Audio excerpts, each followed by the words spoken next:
It is a Monday, Wednesday, or Friday at more or less 10 o'clock. And so that can mean many things to many people, but to me, it means it's time to do stuff for Dice and Dungeons. And the stuff I'm doing today is continuing to work on the Savoia S.21. It is like the second week of the new year. What are we into it? Like 6 days now? I know. Today is the 12th day of Christmas. I know that. Yeah, it's a slow start. Ugh. Achy today. It's been really cold, and it's going to continue to be really cold all week long. So, yeah. Oh, really slow start. Okay, back on track. A couple of things. One is that I did report on the last stream, was Friday, that I had made some New Year's resolutions. One of them was not to lose weight. That's just something to do because you know how that goes. Eat too much, the weather gets cold and snowy, get more sedentary, holidays happen. There's just food laying all over the place with high caloric content. And so, yeah, but that's not a resolution. The two resolutions I made were to not say a certain word all the time. And I can't tell you what that word would be because then I would have said it. It's kind of a trap, isn't it? Can't say the word that I'm not going to say because by saying what I wasn't going to say, I would say it and then it would break the resolution. And I almost said it there. Not because I was describing what the word was, but because I almost said it. So we'll see how that resolution goes. The other resolution was to endeavor to keep my work surface clear and clean. And I chose that word because I saw it in like some sort of, something that we bought. I don't know. It was you know how companies always put their puffery pieces in about how, safety is our slogan, that kind of thing, which makes you feel really good. But they were endeavoring to do something that was important. And it didn't say we will. Okay. They could have said, we will do this thing. In which case there would be, kind of a promise to make it happen. They said they would endeavor to do it. They might as well have said, well, we'll give it a try. I don't know. But endeavor is a really good word. It's a very powerful word. It makes it sound like you're going to try really hard. But it doesn't promise anything about actual results. So I thought that would work well for my New Year's resolution in terms of the work surface here, that I would endeavor to keep it neat and clean, which means that I'll give it a try, whatever. Yep. So thank you, whatever company came up with that word to describe what they were going to get around maybe to try to do instead of actually doing it. And I succeeded. I endeavorated over the weekend and cleaned it up. I guess I have more square footage, but maybe I can move the camera around just to show that that's the case. Okay. Remember, there was a huge pile of paint bottles there, and now there aren't anymore. There's just 4 that I'm planning to use, and the same thing up there. No, and I found some things that I was looking for that were right out in the open, and then the paints are all put away in those really cool paint holders that Alexis made on our 3D printer. Those are 3D PLA spools. And what she did, you can see it here, is she designed them so that they have holes in them that are just the right size for the bottles or these tubes. And Then they go on a spindle that she also made, and then they rotate like that. Pretty cool, huh? Well, I managed to get them up off of the work surface and into where they belonged. Put some things away there. Oh, look, I'm moving it slowly, like I'm almost panning. It can have two meanings, can't it? Like I am panning the camera, which means to move it slowly across this something. Oh, there's a hand. Give you a hand. Or it could just mean that you think that what I'm doing kind of sucks. Like you pan a show. It's a way of saying not critically acclaimed. Wow. I used to be able to use up like 20 to 30 minutes going on about something before I actually started doing something. And I haven't been able to keep that up lately.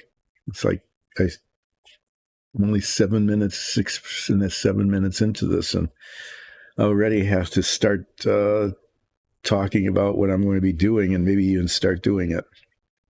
So there's a couple of things. On Friday, what I said was what I was either a goal or an objective. I'm not sure which one it is because who can tell the difference? You know, planning consultants come in and they make committees of highly paid executive staff sit around trying to discover and define the difference between goals and objectives. I actually had to sit through some of those in my old job of, is this a goal? Is this an objective? Is this a process? Is this a whatever?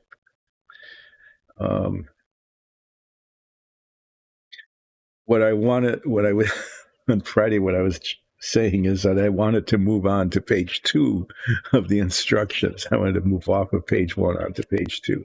There's still a chance that could happen, but the chances are now somewhat diminished because of something I thought of as I was just sort of waking up this morning. This happens. This is how I discover some issues and problems that I didn't know I had. Is that as I'm just starting to wake up, my mind starts going to and what's going to happen today that's going to be a pain in the butt? Well, the thing that could be a pain in the butt is that this seat might be messed up. And I'm just going to deal with that a little bit later. I want to get something done that isn't messed up before I get to the thing that might be messed up. Probably really is, that I'll need to work on and fix. So this whole section here, the fuselage, has been done twice. It was completed and then I had to redo it because of the molding, just an issue with these parts here that I didn't discover until I had put it together, and then I had to take it apart and fix it and put it together again. I'm hoping I don't have to do that yet again. But we'll see. This is when I thought of it, this was a real groan. This was an oops that rose all the way to the oh really, no, please level. I'm almost done, and now I got to redo that. It really kind of came to that level. So I'm going to procrastinate and not get to it until a little bit later in the stream. I'm going to go to the engine here. The engine so far is not screwed up. Okay, in fact, it looks pretty good.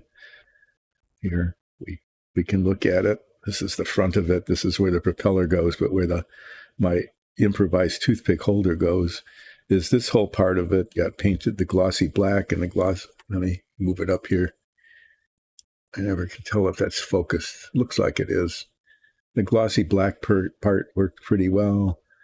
Old Brogger told me to put wash in here, and that worked out pretty well. It's darker up there than it would have been, so that gives it some shading. And these little bits I attached to the back before I painted them because there was no place to hold them to be painted, so I'm going to paint them now in situ after they've been attached. There's a lot of detail on those little bits. Okay, like these, and the painting instructions say, well, at least these parts up here should be painted that same glossy black. So I can do that. But then there's all these little things all over here that I think call for a different shade of silvery color, of metallic color, so that they can be seen. So I'm going to be spending more time than I should, really, on these. I'm moving this stuff so that there's a darker background. I'm going to paint this whole thing aluminum, which is a lighter shade than this, because these are not part of the engine block. They're things that are attached to it. Yeah, I'm going to paint the whole thing aluminum, which is a lighter shade, paint these black like they're supposed to be, and then use duraluminum, or maybe even dark aluminium. I'm saying that because they're European colors, and that's how it's spelled, to highlight some details on all of these things. So if I paint the base coat of aluminum or aluminium on this whole thing, then that can dry while I move on to the, I can't believe this could be a real problem. I was so close and now it's a mess before I go to that. So I wanted to accomplish a little bit of something before going on to the, I'm not sure. I really am not sure what I'll be dealing with yet. We'll discover it together. Okay. So I'm going to move this stuff up and out of the way. So I've got my little painting surface here. Get out the aluminum paint, stir it up. Why do I have this? I have this so that I can stick that. Yeah, always test things, right? Here. One of the things I found when I was cleaning up was my box of alligator clips, because I knew I had a bunch of them. And when I really needed some, I couldn't find them, but there. Then I can put it there and let it dry. Not going to do that, though. No. Why not? Because I don't want any of the aluminum paint to drip, migrate at all onto the rest of the engine block. So I'm going to just set it down like that, bottom up. What I'm going to do, I don't really need the clip. I just got to talk about how I found it. Yay. Now I've got about 20, about 20 of them there.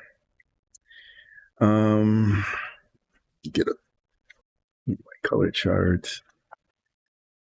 Get a brush. I'm going to use this brush. I've been liking some of these brushes that I've been using here. I'm going to use this one. It's got a nice fine point on it, but it's long, so I can reach into some of these nooks and crannies and crevices and make sure that they get painted.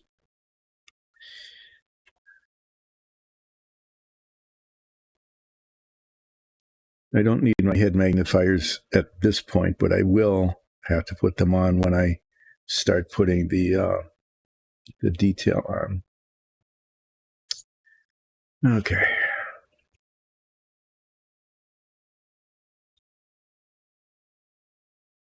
Starting here.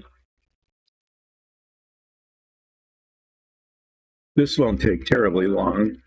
I mean, it'll take longer than it would for almost anybody else, but for me, this is going to go pretty quickly.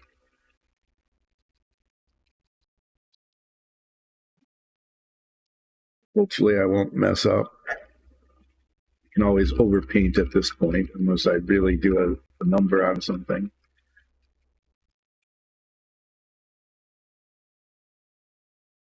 And while this is then drying,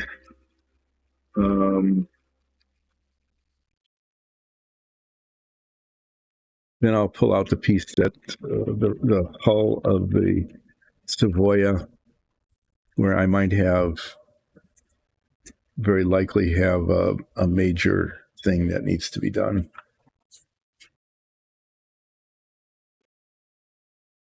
keep everybody in suspense. What could possibly have gone wrong that hasn't already? You will see. You will see. It's always something.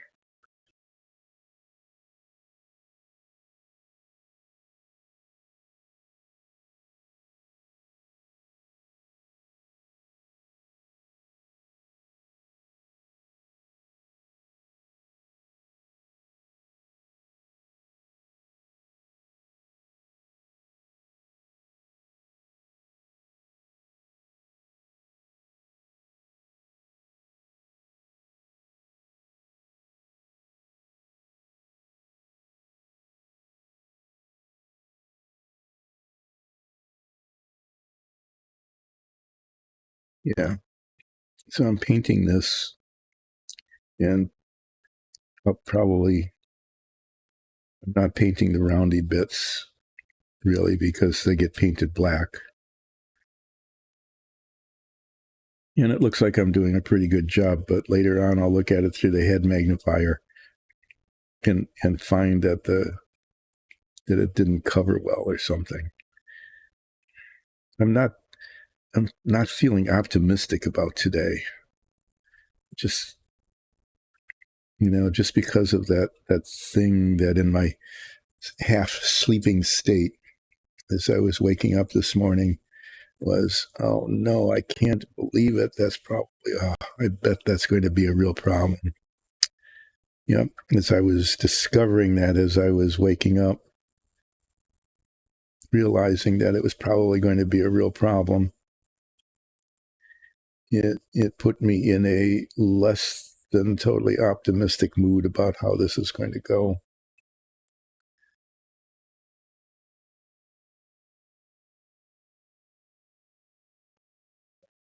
You can see one drop of paint bottle turns out to be 100 times more than was needed to cover this. You can see here on the bottom, it's pretty clear, the difference in shade, how much lighter that is than the rest of it. And again, this isn't part of the engine. It's not part of the engine blocks. Stuff that was attached to it. It's like carburetors or something. Really don't know.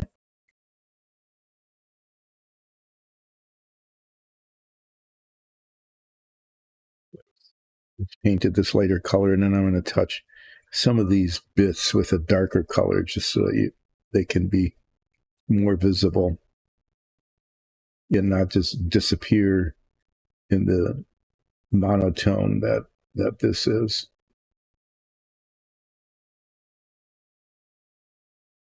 That opened. There's a little bit of an opening between one part and the other here that I spent a lot of time making sure that was opened up. And now I'm finding that the paint is enclosing it. Trying to get the paint off the brush. I can absorb it. That little opening that is otherwise invisible.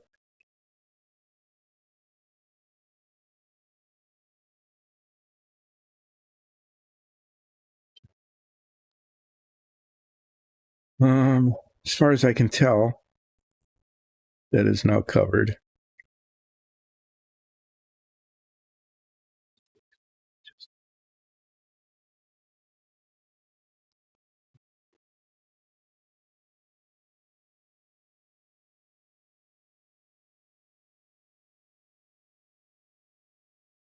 And the part that I didn't paint here and here are going to be painted black. Probably could move the camera down to do that. And like I said, some of these protuberances I'm going to paint a darker shade.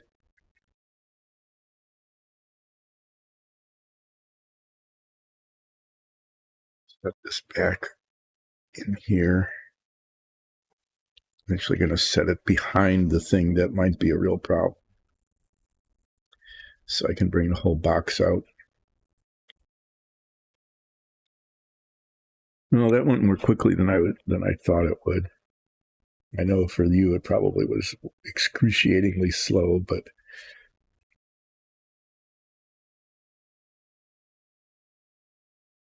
to get to the thing that needs to be fixed.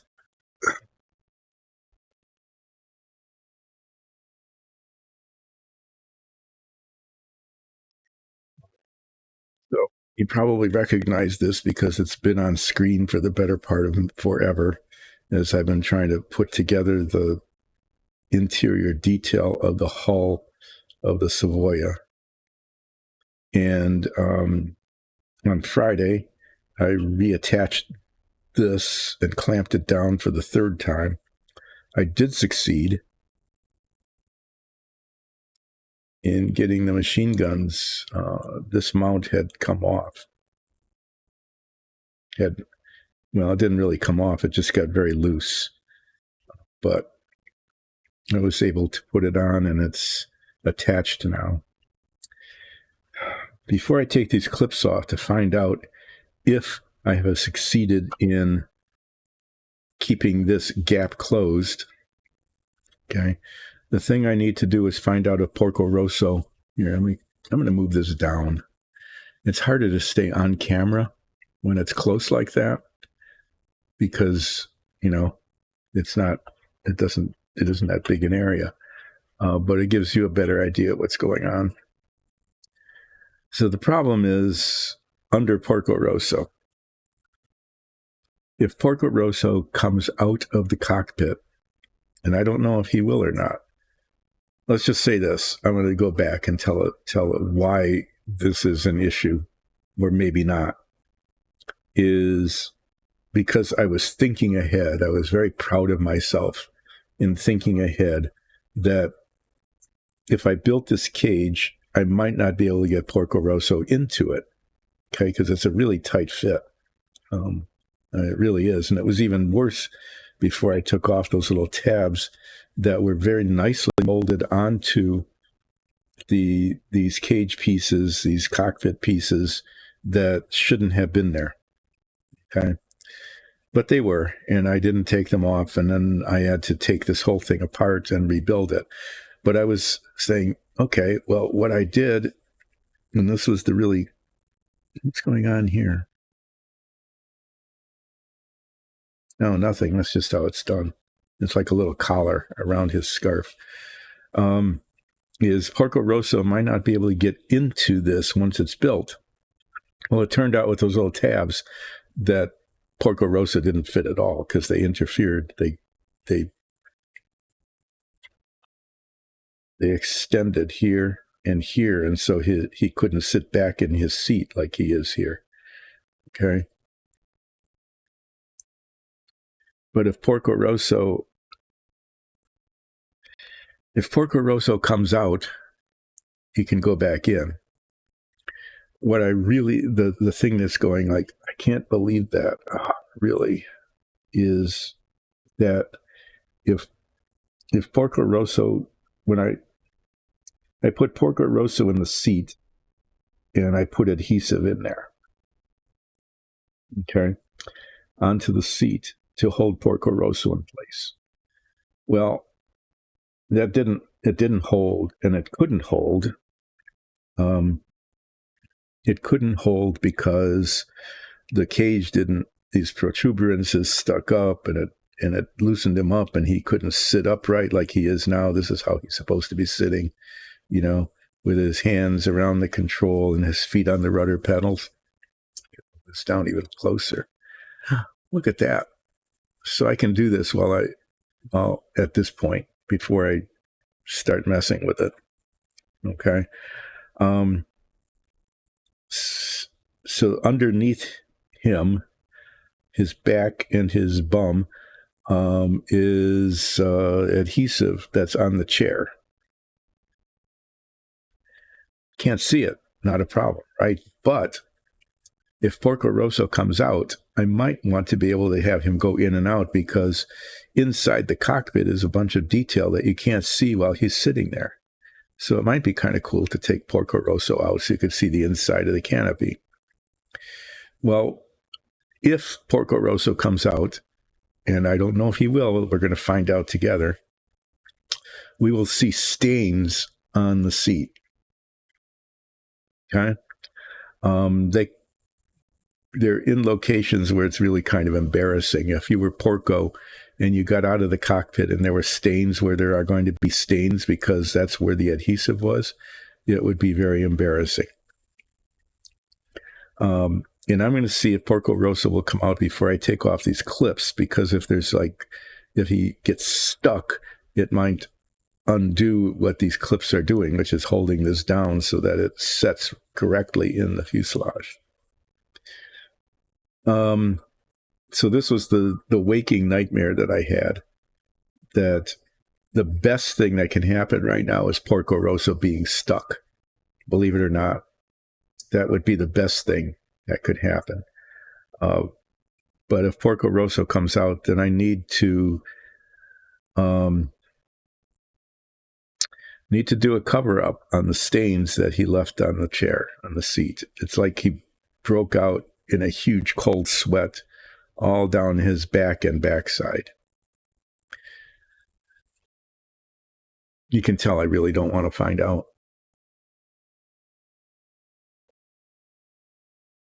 I mean, it might not be awful, but it probably messed up the surface texture.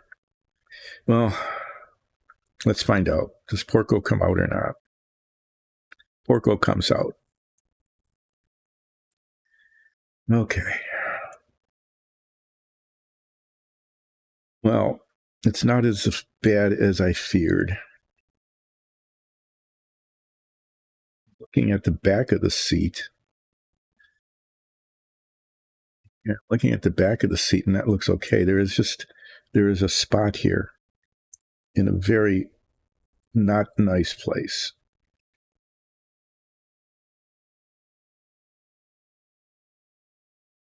What I'm trying to do, maybe I'll have some success at this, I don't know, is I'm trying to rub it off. It was just, I think I used rubber cement.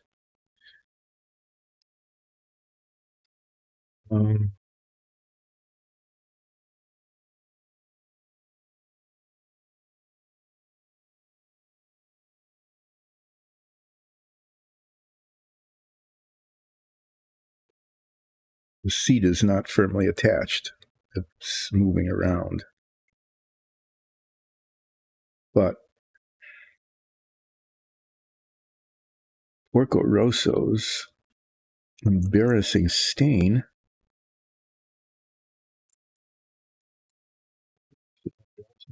came off. This would qualify as a serious miracle. And the one that was on the back, I can't see it anymore. Oh my, that was okay. Now, okay, so that nightmare turned out to be just nothing. Let's see if Porco will go back in.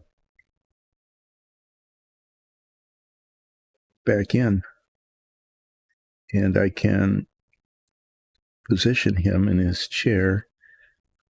Okay, so Porco can come in and out of the cockpit, and if he is out of the cockpit, it's not gross.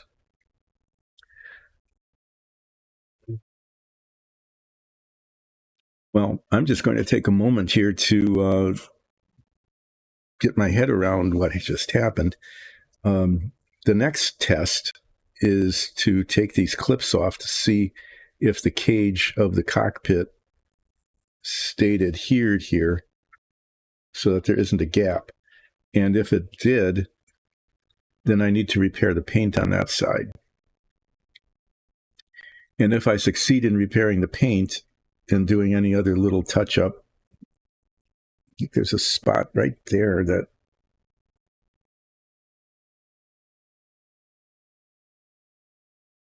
a couple of spots that I'm happy with.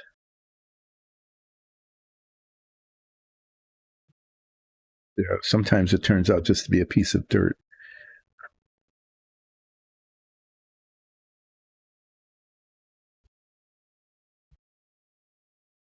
If that stays, I will be double relieved because it's 3 times that it didn't just hold, and I've tried different adhesives.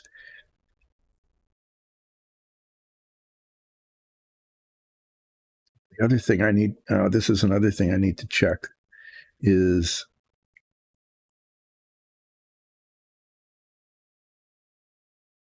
are there bright spots from the adhesive on the inside of this bit? Yeah, I just don't want to keep messing with it. I'm just not going to. Um,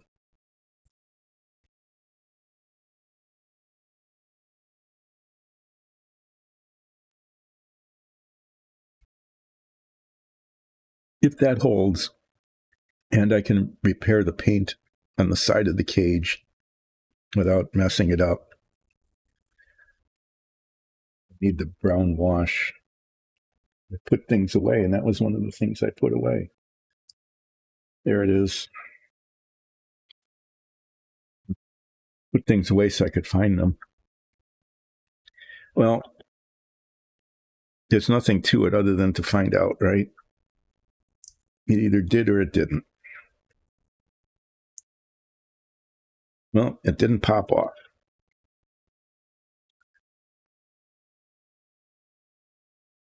But you can see there that it's kind of scarred up a little bit along there. I'm trying to feel if the surface texture is too rough or not. I think it's okay.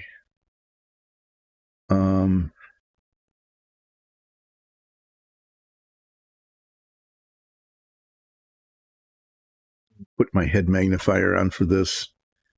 I just need to see what I'm dealing with, because there's some of the adhesive that got on a place where it shouldn't be, and I can't really see.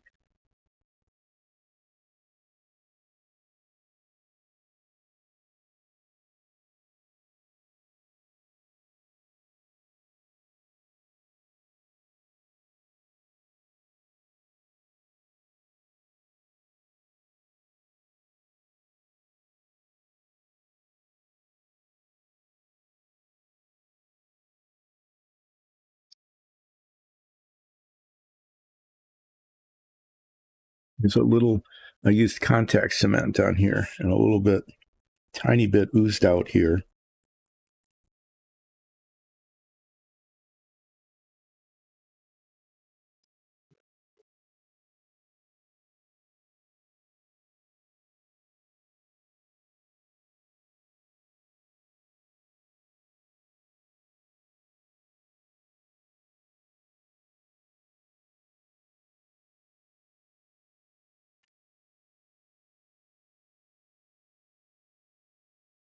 Turned out to be one of those compromise things. I needed to use enough adhesive to make sure that this stuck, but in doing so,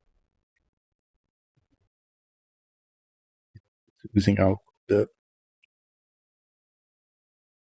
And I can't really sand it.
it's like tiny little bits of rubbery thread that are moving around but won't come off.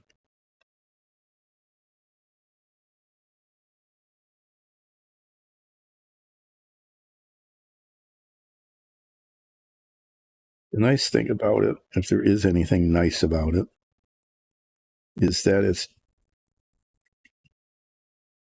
the contact cement does not dissolve the plastic. And so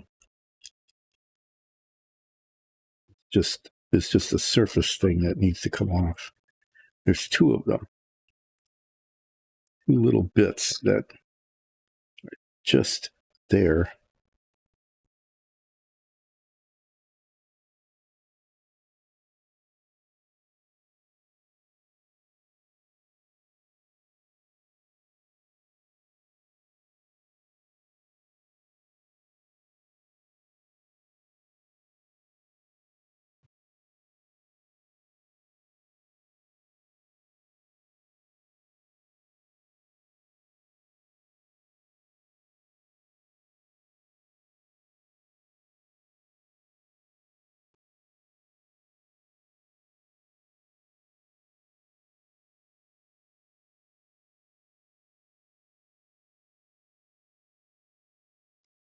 Tweezers isn't getting it.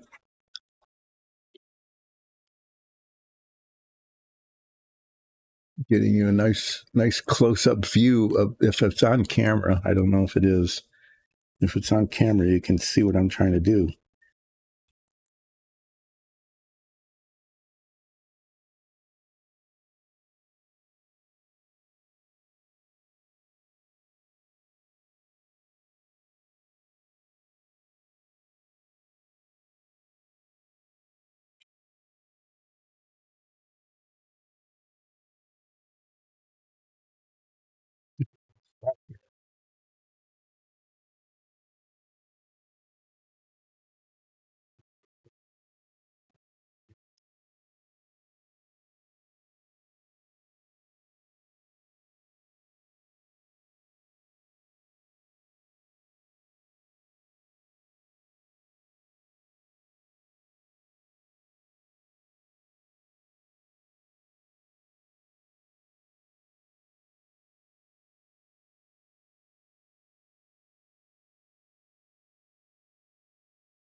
A little microsurgery going on here.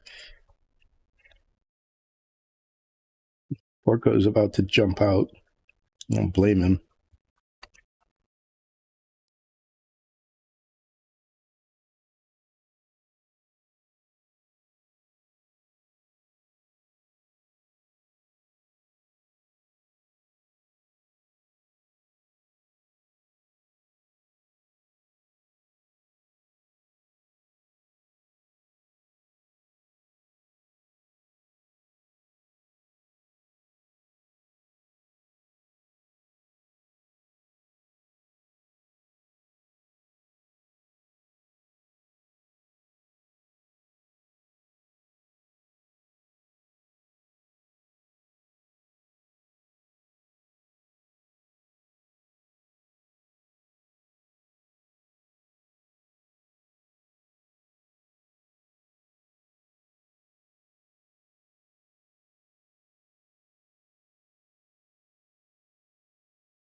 just keep thinking that if I keep rubbing back and forth on it, eventually it'll come loose. But that doesn't seem to be the case.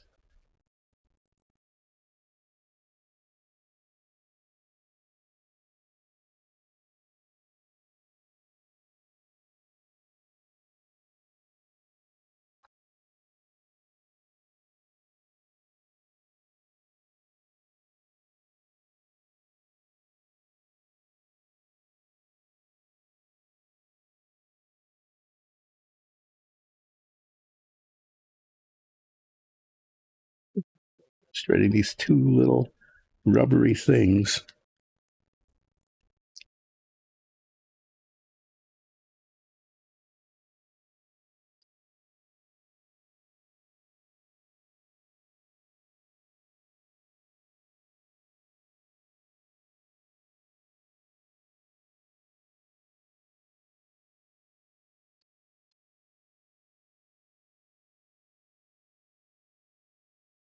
Just can't get them.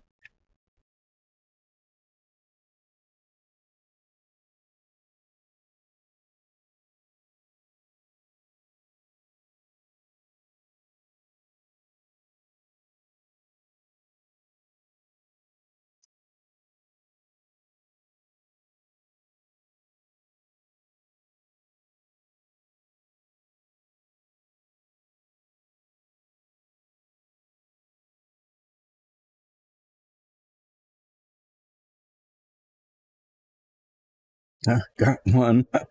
One down, one to go. I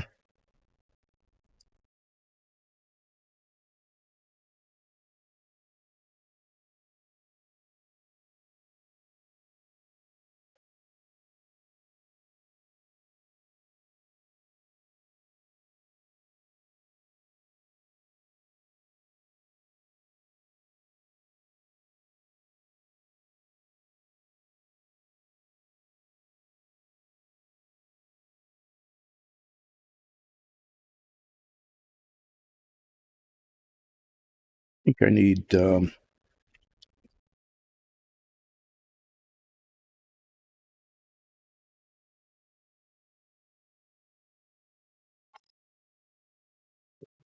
ghost altogether.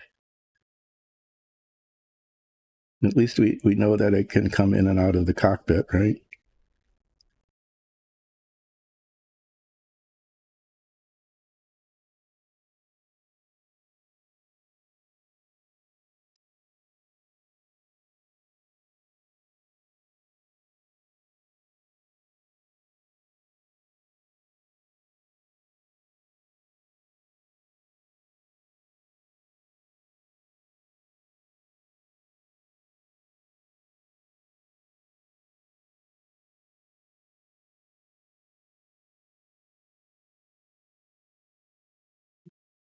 Getting it.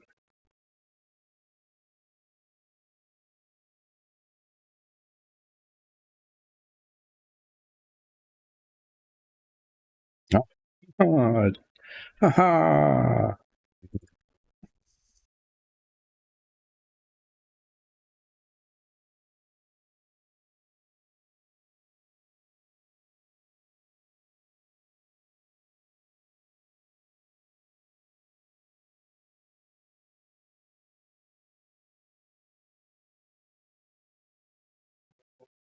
Don't mess him up.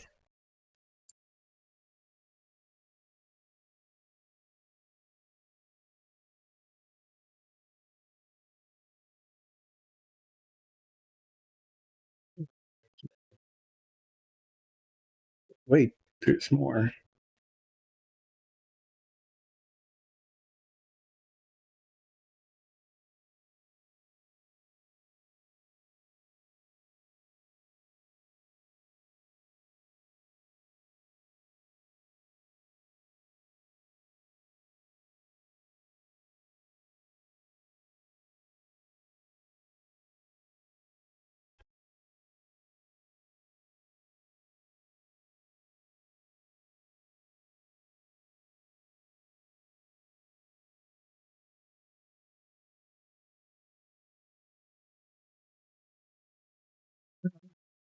Well, I guess at least it's on camera so you can see what I'm trying to do here.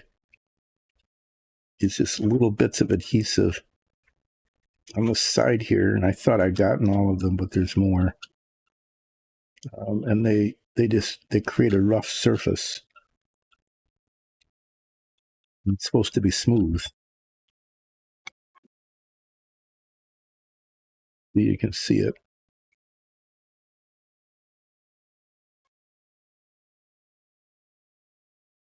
Every bit that I get off improves the eventual appearance.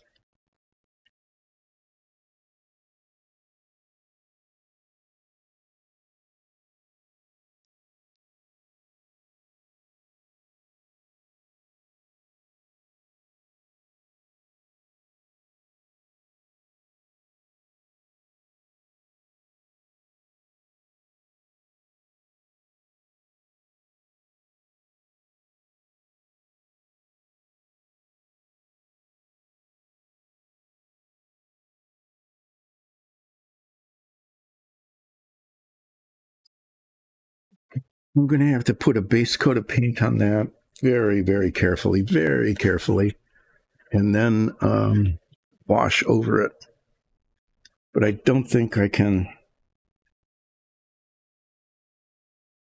I think I can deal. I can't improve this. I don't think more than I have. As I say that, I always think of, oh, well, I could do this and maybe this and maybe that would be better. And then what I'm going to do is slip with this knife underneath this and detach it. That would be just the kind of thing I would do, is end up detaching this thing that I spent, caused this issue by attaching it.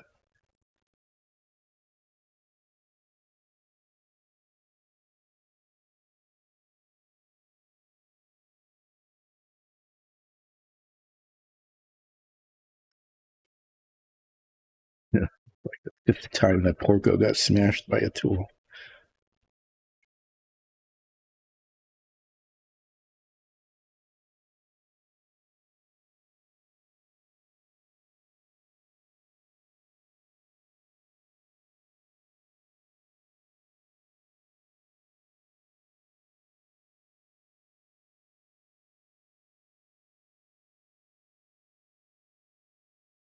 We did yet another one of these little strings of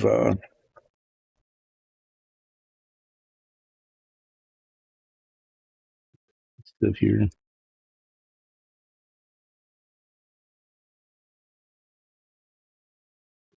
Such periodic success in removing.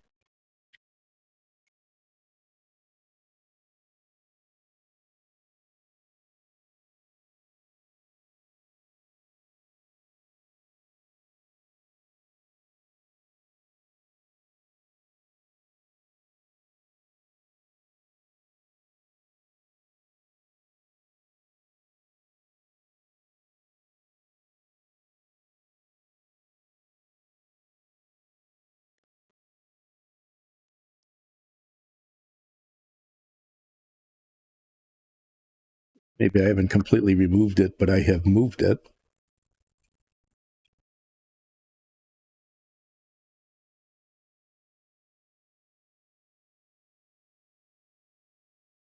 Yeah, I do need to stop.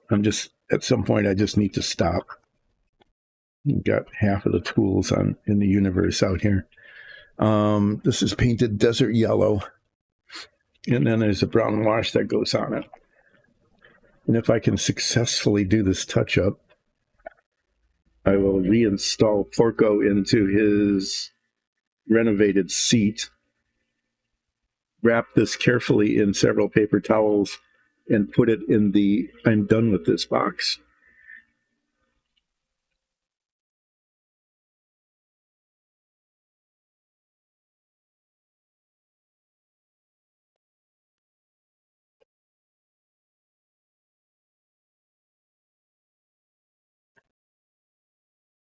Keep my head magnifiers on for this.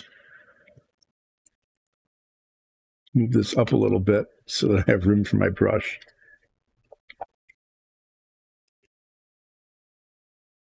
And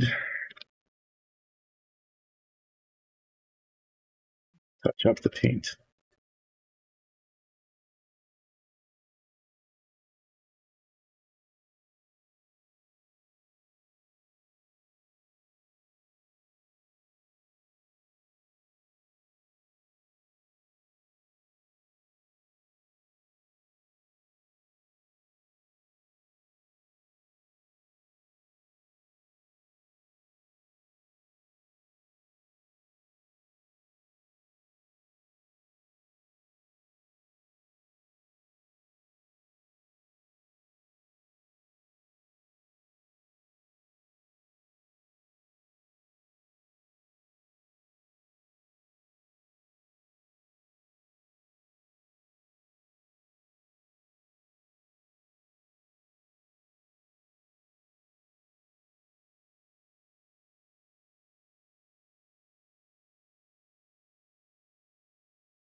You can see the difference in color where it's washed and where it isn't.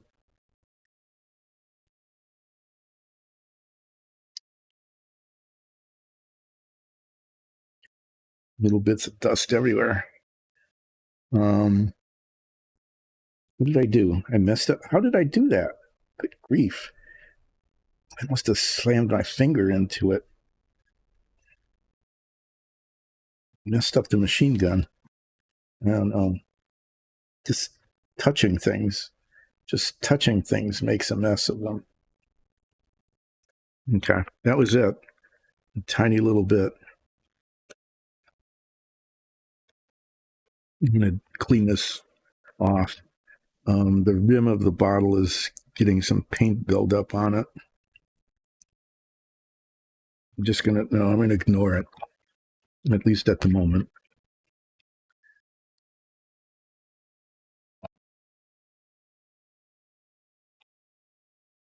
And then that needs to set for a bit and dry. And while that is setting for a bit and drying, I'm going to recheck the machine guns that I messed up there. Not put Porco back yet, but go back to the motor.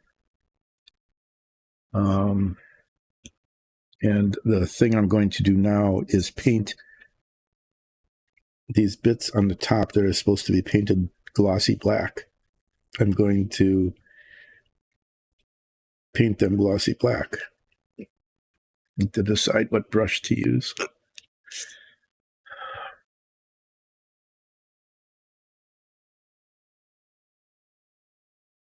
This one's been pretty successful. What did I do with the one I was just using? With the long point.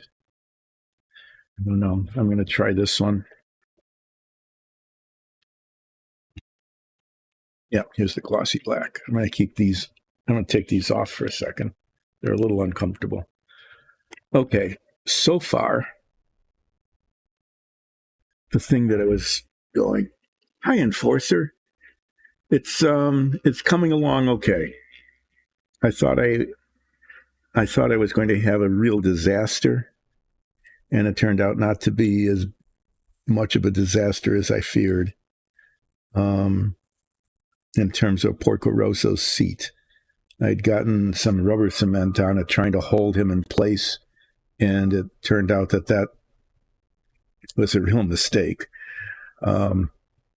But I was able to clean it off.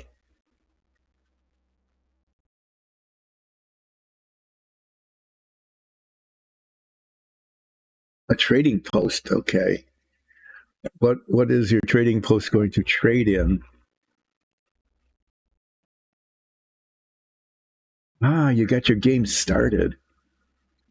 Congratulations, that's really good. I mean, it's great that you're having success with that. I'm going to be painting some little detail here. So I'm going to be checking up. I'll be looking up on chat from time to time, but there will be some moments when, just so you know, Enforcer, I'm not ignoring you, but that I'm trying to get this thing painted, and you know how it is with me. I can't talk and do detail at the same time. I don't just getting old. There's downsides to getting old. There's probably some upsides. I'm not aware of them. But you'll also be happy to know that I have kept both of my New Year's resolutions. I have not said the word that I said I wasn't going to say anymore. I've been working really hard to not say the word that I said I wasn't going to say. In my endeavor, I endeavored to keep my work surface clean and succeeded. Over the weekend, I cleaned up my work surface, which is, well, it's just not as messy.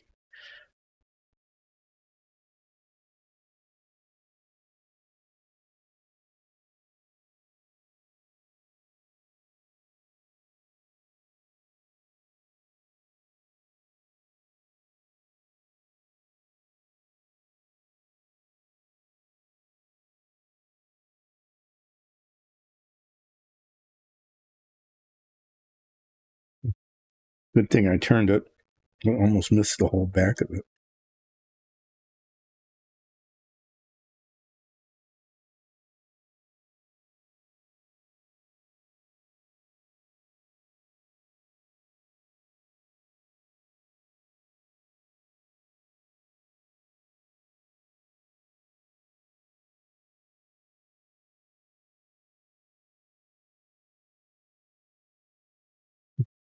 Well, you missed the part at the beginning where I said, when I look at this through my head magnifiers, I'll probably find some spots that I missed. Yep, I did. I'm not sure where the line should be. I might have to touch that up with the aluminum paint, which is probably okay because that's the spot I missed anyway.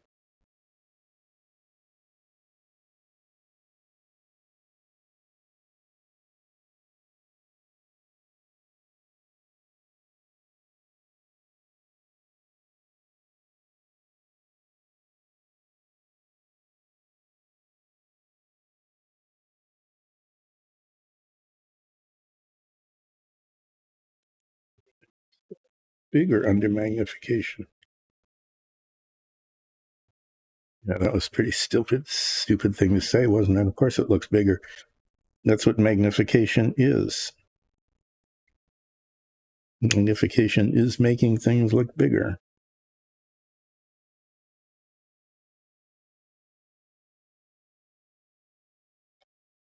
Well,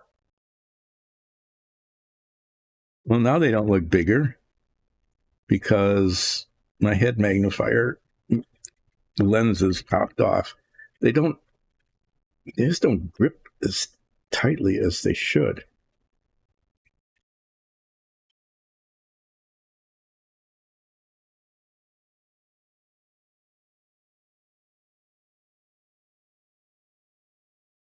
Just reading your post there.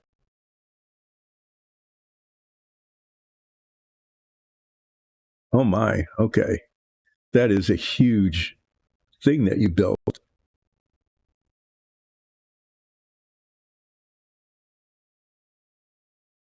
Goblin Raiders, okay.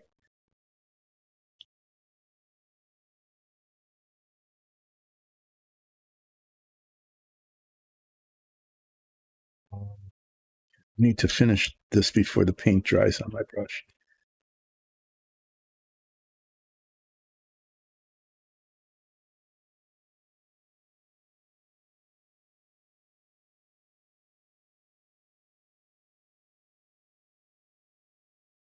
To get to the the back of this. Got rogue bristles going on in the brush here.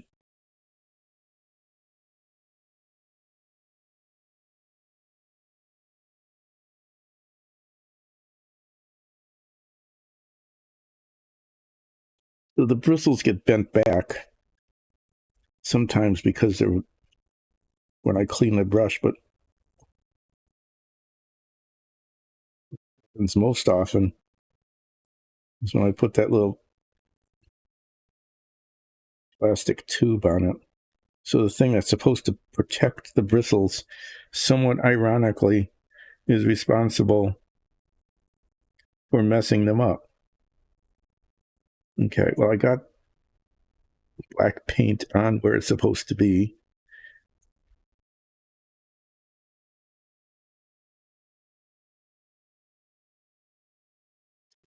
Got some aluminum paint, never got there. So I need to touch that up. I'll need to touch that up before I start doing the detail stuff.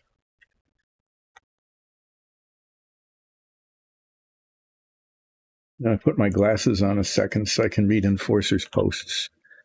And I also need to, well, the bristles, okay, that worked. The bristles came back. Just getting it wet.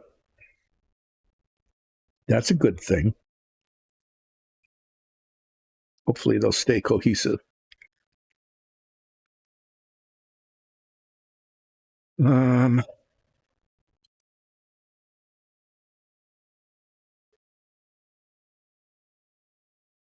Okay, so the guild is it trading? Okay, so the guild is just everywhere.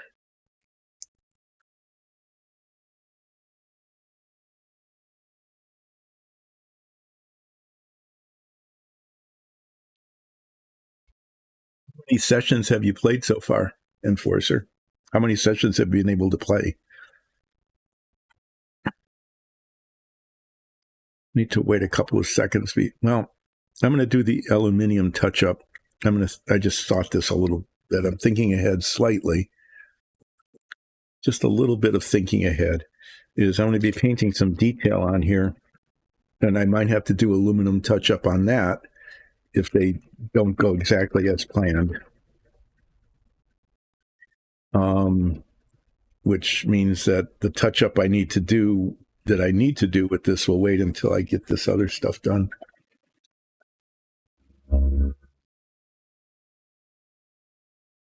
Wow, 3 sessions already. That's really great. Congratulations.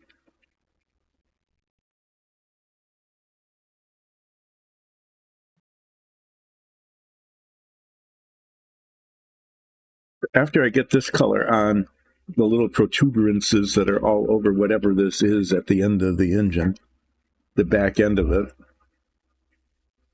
once I get this on, I'm going to go back and do the wash on the cage here and put it away.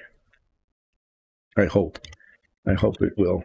I'm going to be using this dark aluminium. It's much darker than the duraluminum in terms of its shading, but it's just like little spots of it, and there's not much of it, so I need it to show. So I'm going to use this because it's more likely to show than if I used duraluminum, which is not that much a darker shade.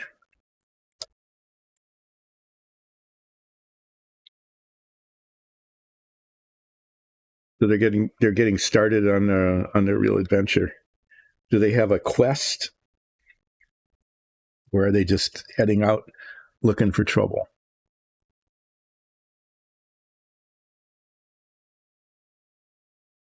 Oh, okay. So they've got a lot of work to do.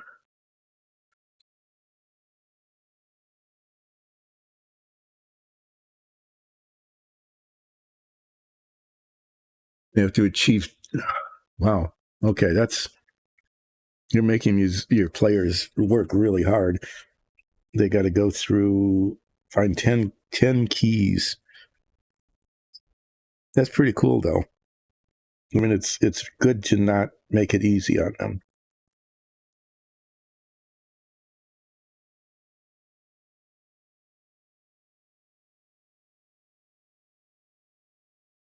Like I said, I don't know what these things are. Just I'm painting them this darker shade of metallic. Since whoever designed this went through the trouble of creating these little protuberances, you might as well be visible.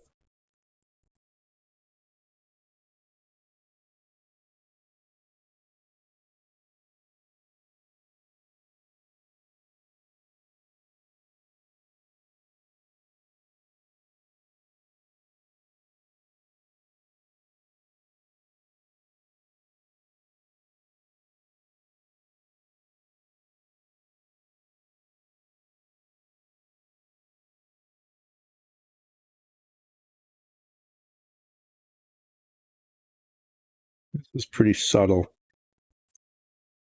It's just a different shade of the same metallic paint. I mean, it literally is. It's just the same, exactly the same metallic paint, except it's got a little black pigment in it.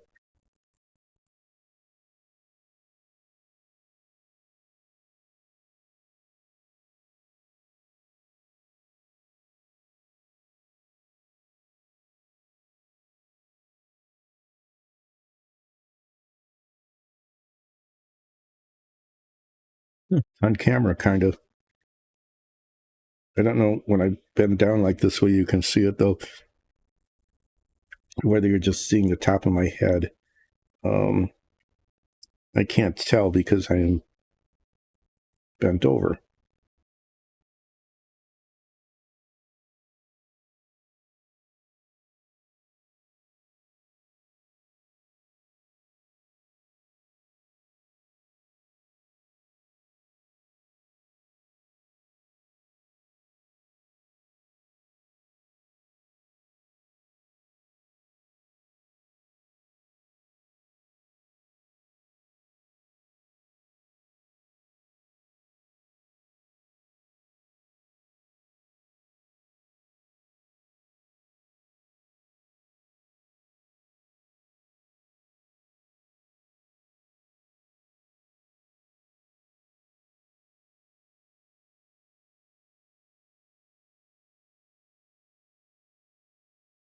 These days, my hand is going to not work anymore. But when that will happen, but with age, steadiness is something that goes away.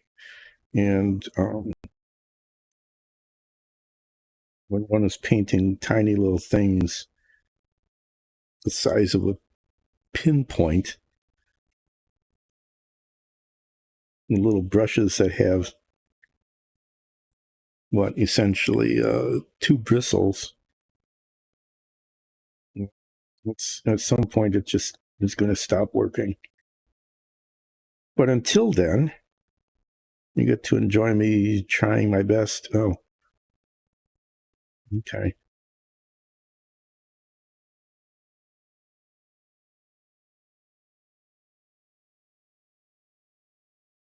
Didn't quite work the way I wanted it to there. So I can't tell. I think you should be able to see that the darker parts there, the little protuberances are darker, and now they're just more visible than they were before.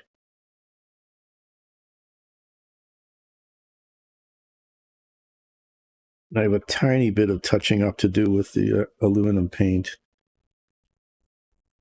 Those little tiny bits. That I will get to.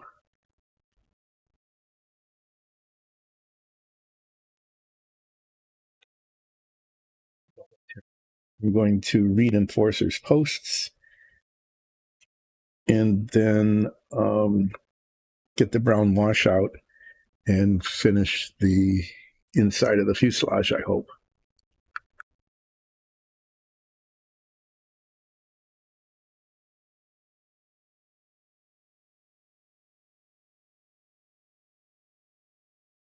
Okay. So they're bringing to the center. Oh, well, I mean, that's a good reason, is to keep the world from ending in 5 years.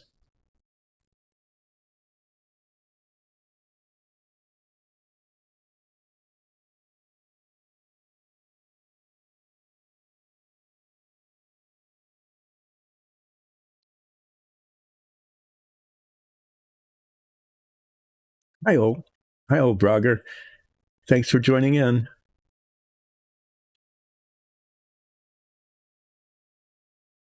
Well, druids can be pretty bad.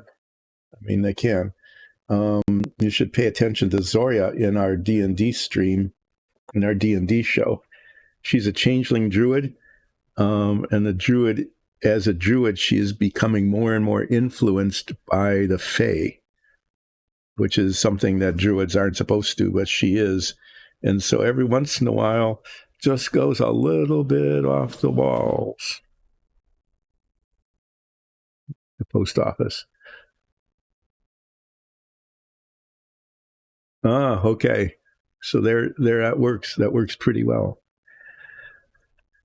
So, Brogger, thank you for the shout out in your New Year's video. I saw that. Um, your top 5 was really impressive. Yeah, Druid, Fey, Wild. I mean, Druids get, they're so built into nature. Sometimes things can just go. Um, I can see it very easily that for a druid to just kind of lose their just kind of lose it and become wild and dangerous.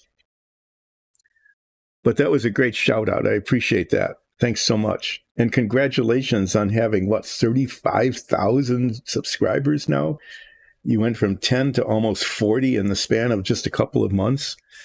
So that just goes to show the exponential growth of internetness, right? Once you really get going, it just really gets going. So congratulations on that. Well, I appreciate that. Thanks so much. And I hope you enjoy our show when you have a chance to watch it. 44. Wow. I mean, it's like 10,000 a week. That's just incredible. Of course, that puts great pressure on you to keep producing, right? But you seem to really enjoy it.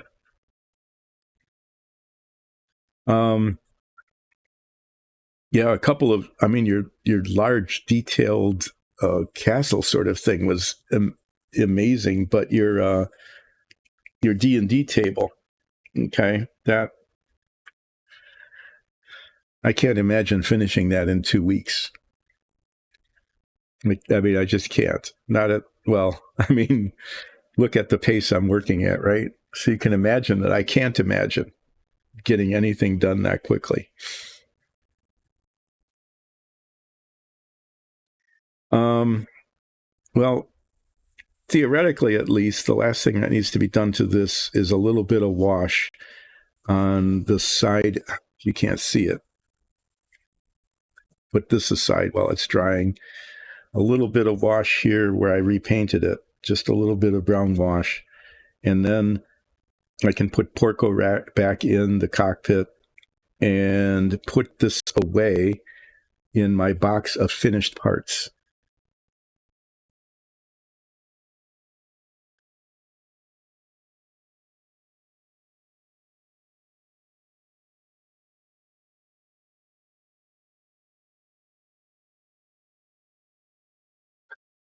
Oh, geez. Your wife and family must be incredibly tolerant when you did that. Putting that bench together. And you said you took a week off of work. You used up part of your vacation just to do that. That shows real commitment. But I have to say it was worth it because it's just an amazing looking thing. An enforcer is telling us more about, wow.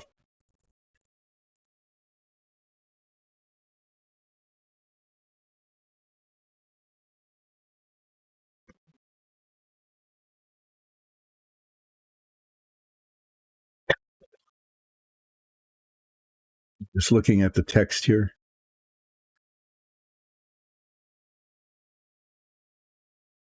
Okay.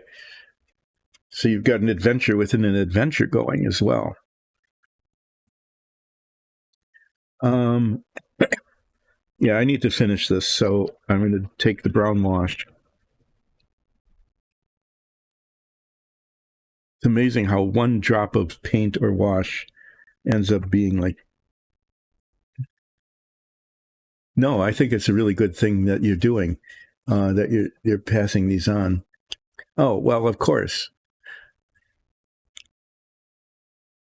I mean, you don't want to give it away to the people in the game because then it wouldn't be as much fun.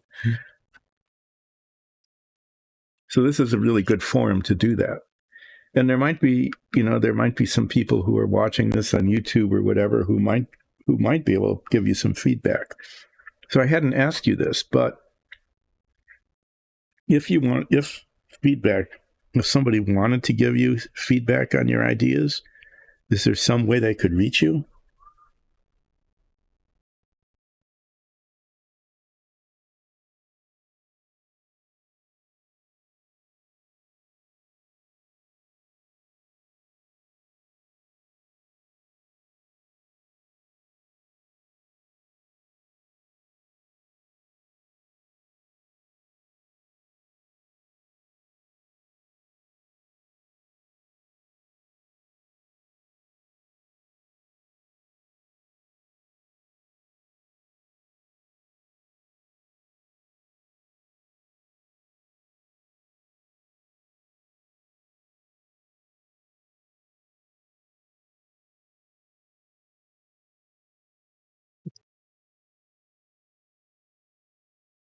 It actually is turning out okay so far.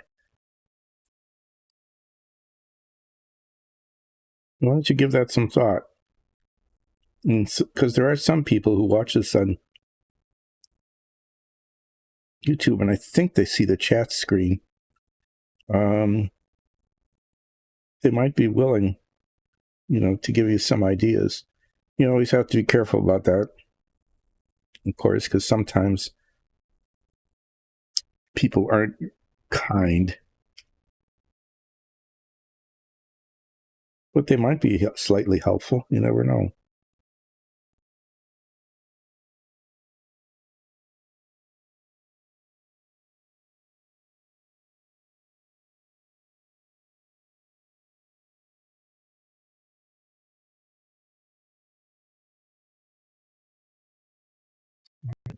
Stringy things there.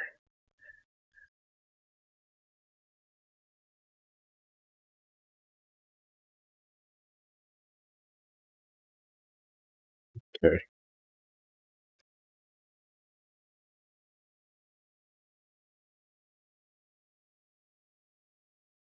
There's some tiny little spots that I would like to cover up a little bit with this smoky ink.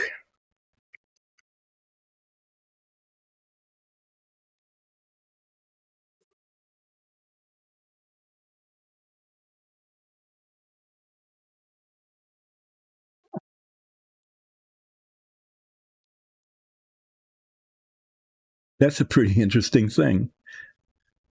Rito Brager's thing about how druids work.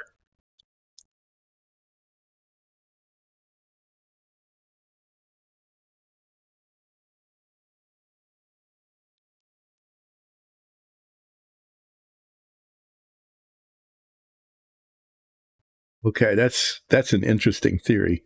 It's actually kind of yeah, actually kind of yeah. It makes druids look a little bit different than most people think of them.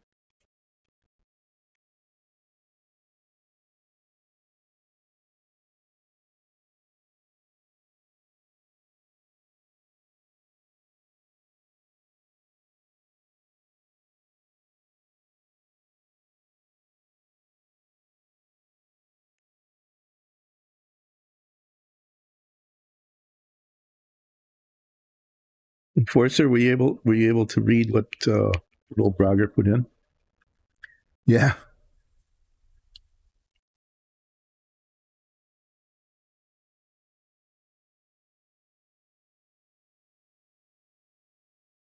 I'll have to pass it on to Zoria Ansul, our changeling druid. I'm not sure if we want to introduce that into our stream or not. It's kind of dark, but it might be appropriate. Okay. I'm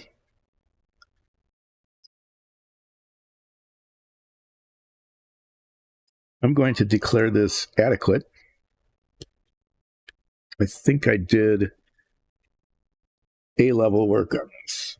Okay. It's not an A plus. It's not, it's not going to make the cover of a model kit or anything like that, but I think it's come out really pretty decent in terms of its quality.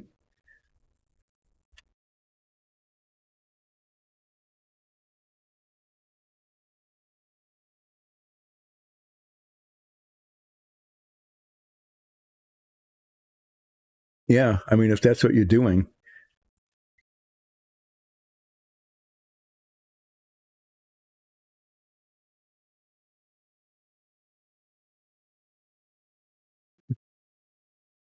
Well, of course, wizard is a wizard. What I'm going to do with this now is put Porco back in. I hope I can do that. I'm glad I can take Porco out, though, because there's nice detail inside the cockpit. The Porco goes back in his chair, and he fits. His feet go under rudder pedals. Okay. There we are. His chair is a little bit off center, but maybe he likes it like that. And maybe he likes being leaning a little bit to the left.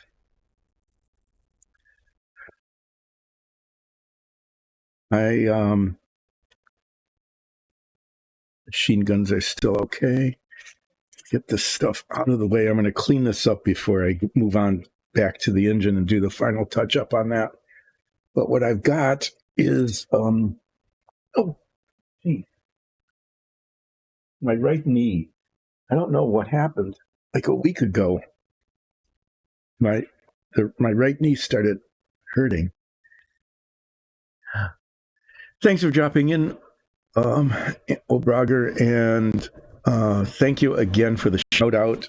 That really is appreciative. When you've got that many subscribers, they might notice it, and maybe some of them will check us out as well, and that would be amazing. Oh, what the heck!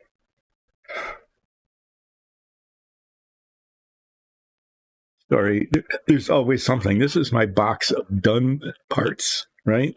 And the thing that I had done was the cart. The cart had 4 wheels attached. And just by sitting in this box, just through the process of sitting in the box, this wheel came off. Lovely. How or why? Okay, I'm just there.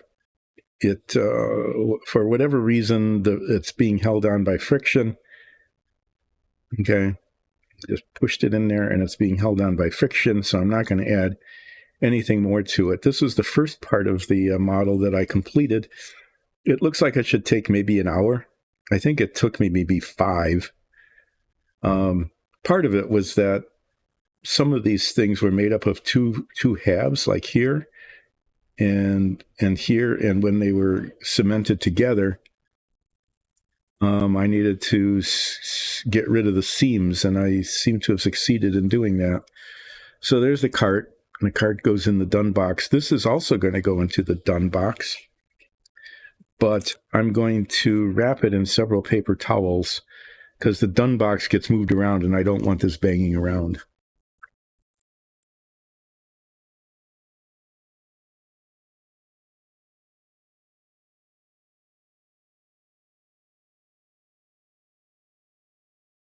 Okay.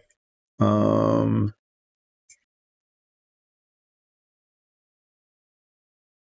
that kind of makes sense. But, sometimes you can't plan things out too much in advance because you don't know what's going to happen with the players either, right? In terms of how they're going to react after they successfully save Jewel. You don't even know if they're going to be a success. So sometimes those things they just wait until the event happens. So I think it's okay if you don't have everything planned out. Because one thing we've learned in our game is that the DM has learned is that the players don't behave.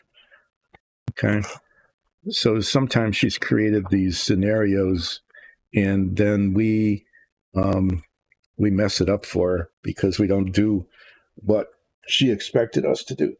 Sometimes you'll hear during our show, um, I had planned like a dozen different things that could happen at this point, and none of them came anywhere close to what you actually did. Getting some paper towels, which were down there, and I had to bend down to get them. I'm putting some paper towel padding in here, keep it in place and keep it from moving around too much. As having created something that's looks pretty nice, I don't want to mess it up. There, it's now in the done box. Dun dun dun dun. And I'm going to put the done box over here with the other parts. There's like 5 boxes of Apollo pieces that I finished a while ago and no one's seen for a long time, so you can't even be sure that they're anything more than empty boxes. I was going to do a little bit of aluminum touch-up, tiny bit. And then this, go to page 2. Yeah. This goes inside of the housing for the engine.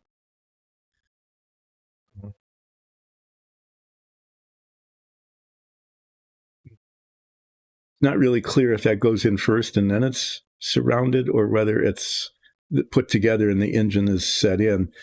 Once I get these parts out, I'm going to have to test that because it's just like the Porco Rosso model figure, right? I didn't know if he would go in and out of the cockpit, which he does, which I'm happy about.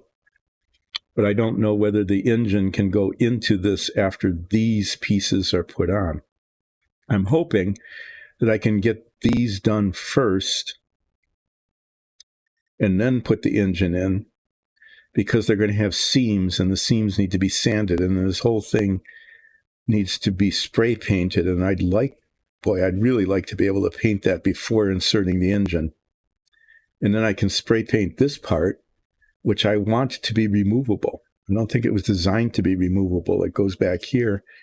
But what that does is it completely covers up these bits on the back, and you won't be able to see them unless you look way through. And I'd like that to be able to come off like, like a maintenance hatch kind of. And the thing in front is clearly a separate piece. Oh, not like the novel. It's not that kind of separate piece. It's a different piece. And so that could be spray painted separately and then attached. So what I really want is for the engine to be able to go into the engine mount cowling after the engine mount cowling is put together. I won't know that until I get those pieces out and test fit them.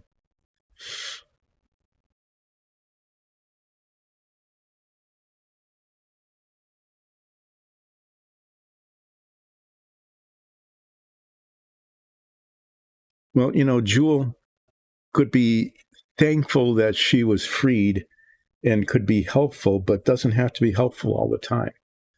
You know, it could be one of those, if the party is just rolling a lot of ones and threes, that happens. Believe me, I have seen it happen with my character.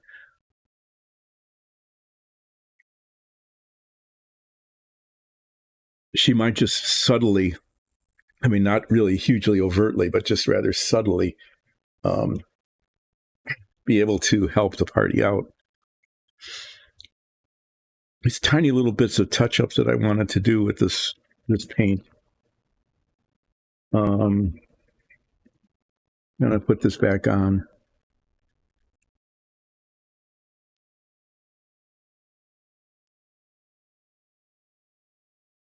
Well, you could call people a princess sarcastically too. That doesn't necessarily mean she is, or that you've given something away.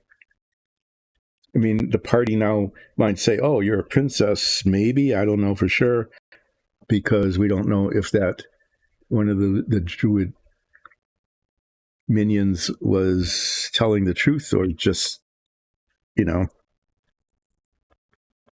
like, "Oh, you're a real princess," that kind of thing. So I think it's, I don't think that anything has, you haven't limited your options.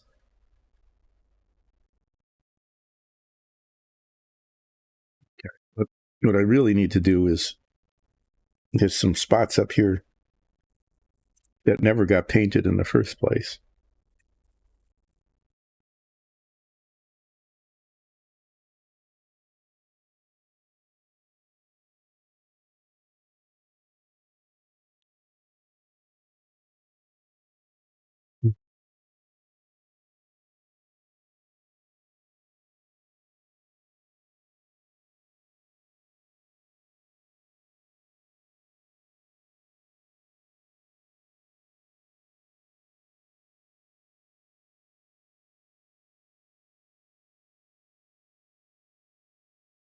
Oh, how did that happen?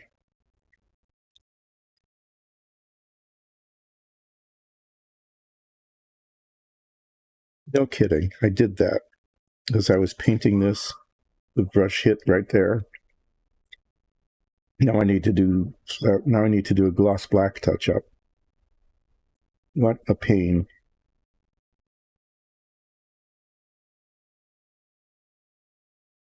So most of my oopses, like that one just was, are getting the paintbrush to or from the work. And I just did. I think it's in a spot that I can reach pretty easily, but I need to wait for this to dry now so before I go back to it, which just makes it take yet even longer to get this done. That should have been it. What I did just then should have been it.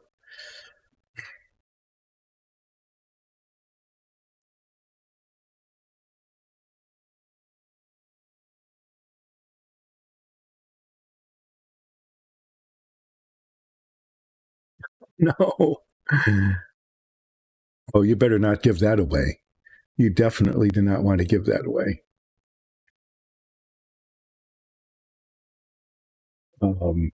Yeah, that's that would be pretty funny. That once the campaign is finished, which could be quite a long time from now, because there's a lot to do between now and then. That once the campaign is finished, they find out that they were just inside of a thing like that. That's pretty clever. I like that. That's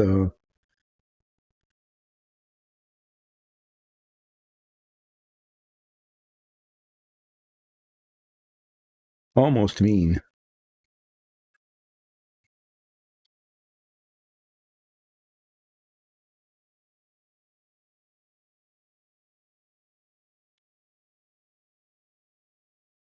You definitely need to keep that a secret. That would just your players would just they would focus on escaping from the snow globe and not on the story that you were trying to tell.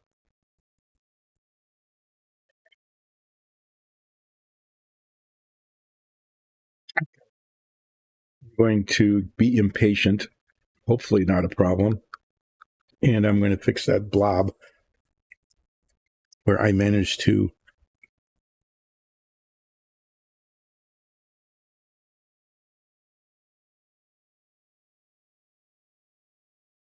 there it is.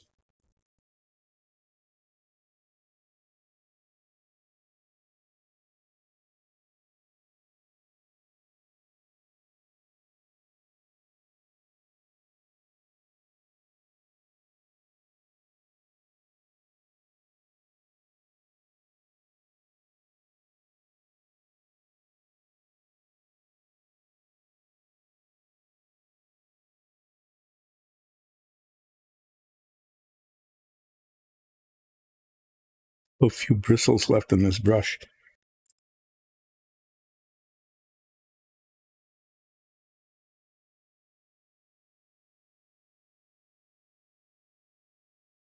It messed it up on the other side too. Nice going.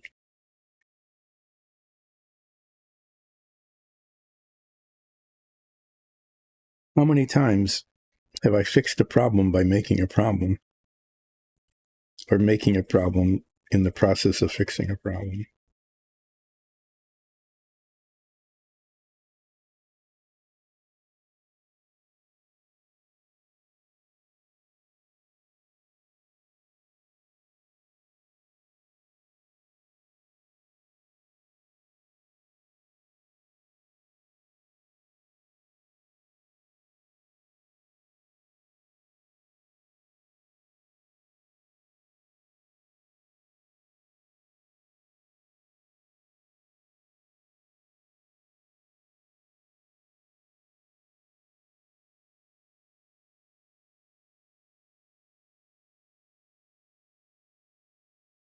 Okay, I need to leave that alone because it has gotten to that very famous point where doing a little bit more will make it a mess.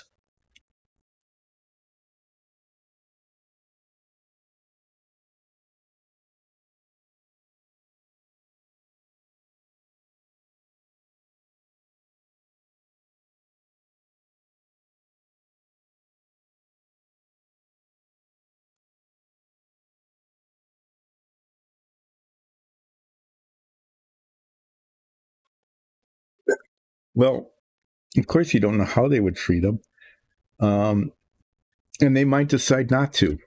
Okay, I'll just say that sometimes you create something in a world like that where there are captured souls, and you play depending on how subtle you want to be. Your players might never discover that, and you need to be prepared for that. On the other hand, if you set it up so that they do find out, like someone comes along and says, "Help, help." You must assist. You don't know for sure whether your players will or won't. Did I put this on backward? I wonder if that makes a difference. I had it on backward. I had the lens on backward. So that's something that you don't know how it's going to go. They need to discover that there are souls there, and then they need to decide that they want to do something about it. And then it's up to your players to figure it out. You, as the DM, need to decide, the consequences of their actions to some extent.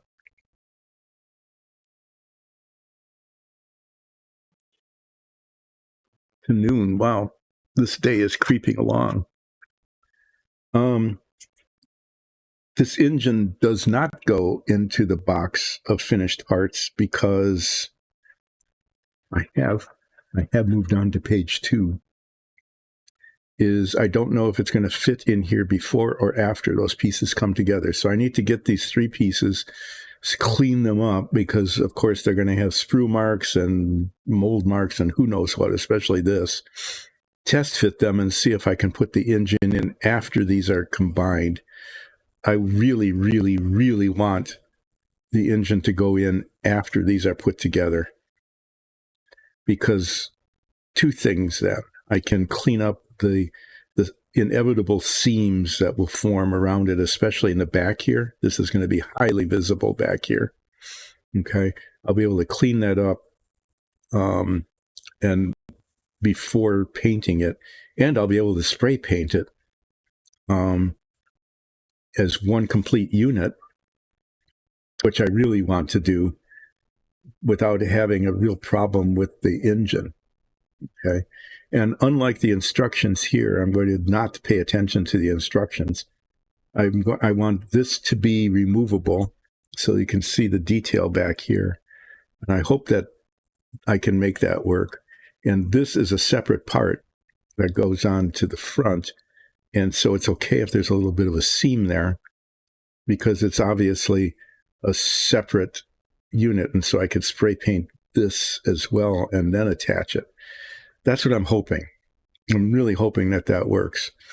The other thing I'm going to jump ahead is that these little radiators that go onto the sides of the engine housing, okay, each of them come in two parts, and those have seams on them on front and back that are also going to be highly visible. So I'm going to pull these guys out probably sooner than later. And get those prepped, and the exhausts I can work on too. So I'm going to get these three, though. These are kind of important because it'll determine the sequence of the rest of these. And I'm going to jump ahead to these parts because prepping these parts can happen kind of independently of the rest of it. So far, when I haven't followed the directions, just in terms of the sequence of things, both on this and the Apollo model, it has eventually turned out to be okay. This now, though, well, first of all, that isn't a toolbox. That's where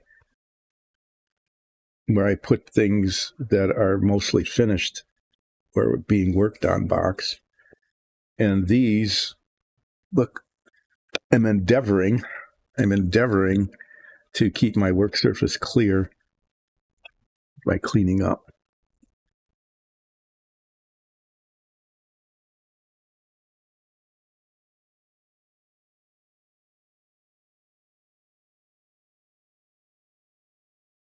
Put my glasses on so I can read that last post.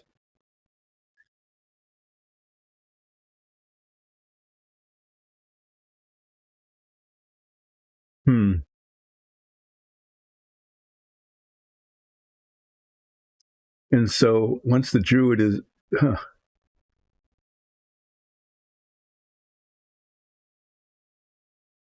Okay, well, that just creates a new kind of complication for your players, is that if the Druid is doing something that's keeping things kind of under control environmentally, okay, and it's killed, then those become a problem for your party to work on. So I think that's okay. It just creates a really interesting complication for your party to figure out.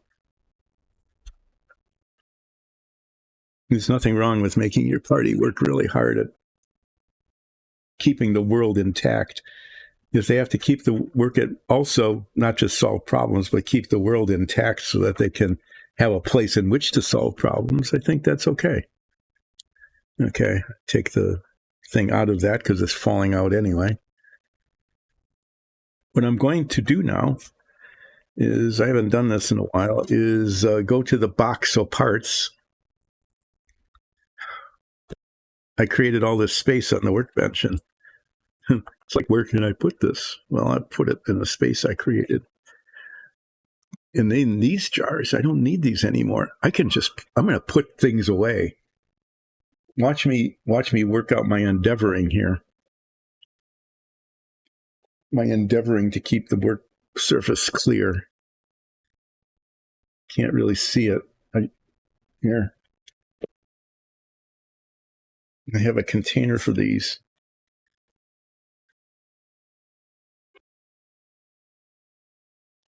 Here, look at me succeeding in my endeavoring to keep the work surface clear. I wonder if this will fit too. Yeah, it does. That was a successful endeavor. 2 New Year's resolutions kept so far. And then I've got this paint. I could even put this away somewhere.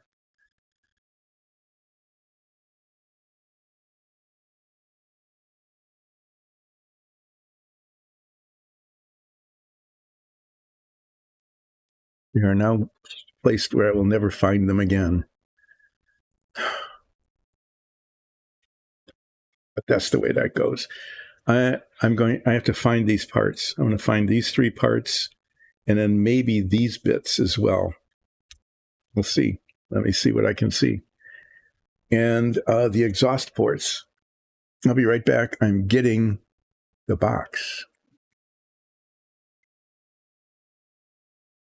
I don't think you need to worry about that yet. Oh, because of my up knee. Here. Here's the Savoia box.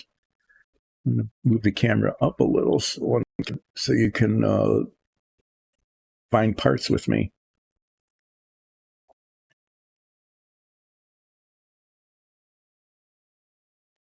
And I'm going to use my saw. Thanks for dropping in, Enforcer. And I think you've got something really cool going on there. And I hope the people you're playing with are enjoying it as much as I am hearing about it. I don't know why I do this, but I hang on to this, like the sprue from the parts that have already been used. And then I did that with the submarine too. And then I end up with a box full of this stuff. That's the canopy. This part is one of the parts I need, and it's already detached. I'm going to clean paper towel. I'm going to be hyper cautious. I don't want to scratch up the canopy any more than it might already be scratched up. So I'm going to wrap it up in this. If I forget, remind me when I can't find the canopy, the windshield. It's the only clear part in the whole model.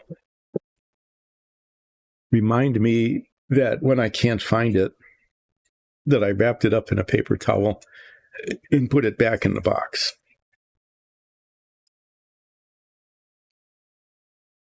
Someday I'll open this up and go, what?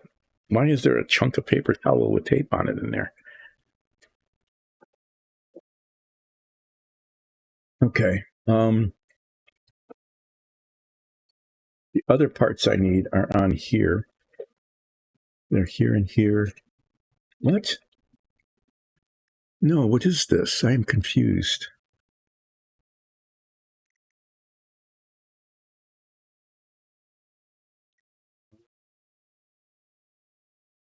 Okay, I need to check the part numbers. The mount looks like it's got, I'm confused. I need to check this out. Because this looks like the mount, right? But then this is the mount. What is that?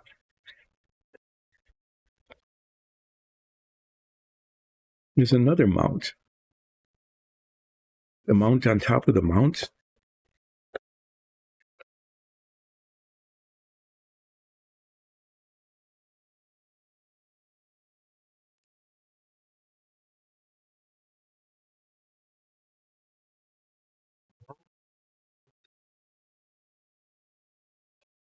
One of these, maybe this one, was on the top of the fuselage and supports the wing. The wing is lifted up. Of course, it makes sense. The wing is lifted up so that one can see underneath the wing, okay, through the canopy. And then this is the mount for the engine that goes onto the very top of the wing, because this is a top-mounted kind of thing. So this might not be the piece I'm looking for. I'm looking for number 13.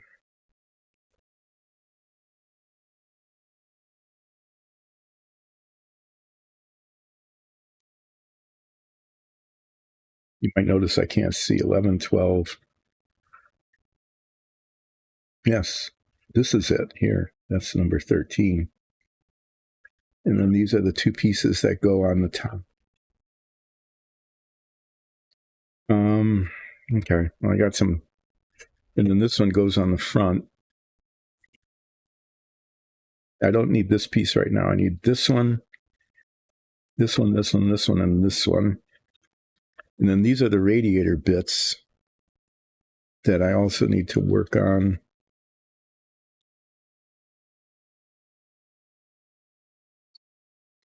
This, I need one thing at a time. I'm going to get the exhaust ports out first. I'm going to take care of those. I'm going to set this over here and hope it doesn't fall. Set my glasses down here so that I might be able to find them later. I'm going to cut these off. These get painted. What color do they get painted? 61. Oh, okay. They get painted like dark aluminum later. Okay. So far, things have been okay today. The thing that I woke up with worrying most about was the easiest thing to fix. The thing I wasn't worried about took a while. Getting the excess cement off of the side of the canopy cage. Porco Rosso went in and out nicely. And I've talked about this, using this saw to take things off the sprue so that I don't break the part.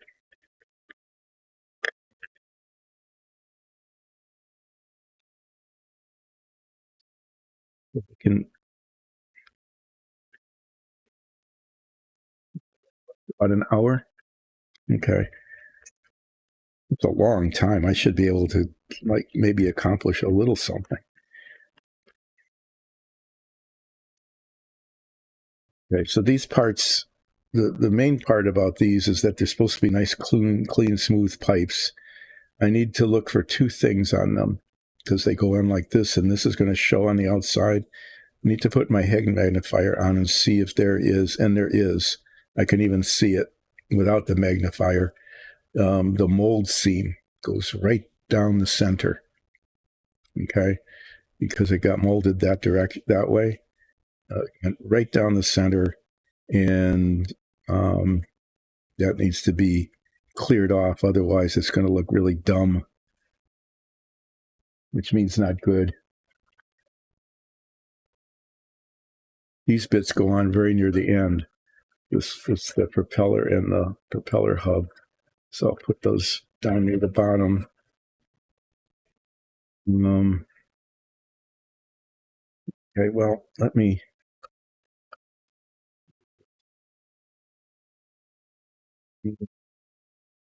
take these parts.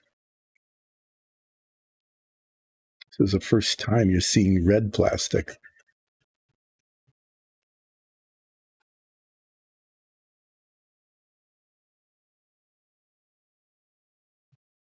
It's just the red plastic. Those are tiny little sprue attachments, and they're really tough. Sometimes that happens, that each color of plastic, even though it's probably the same raw material, the dyes make it different. The red is actually really tough. What is that? I don't know if you can see it. Sometimes there's another weird thing. There's like a little crescent there, just in the plastic, and I don't know if that's going to show or not after it's all painted, but I have to assume it will, and I will polish that off before painting it. So these are molded in red. I don't know why. Why did they even mold these in different colors? Maybe some people don't paint it. If I were, like when I originally was building models, if I was like in 6th grade, I wouldn't be painting this. And so it would make sense that these were molded in red because it's supposed to be red, and it would just stay red, right? But since I am painting them, they're all going to get primed white primer. That's my higher quality primer. I have less expensive primer for sometimes the minifigs we use in the show, where the detail is important but not critical.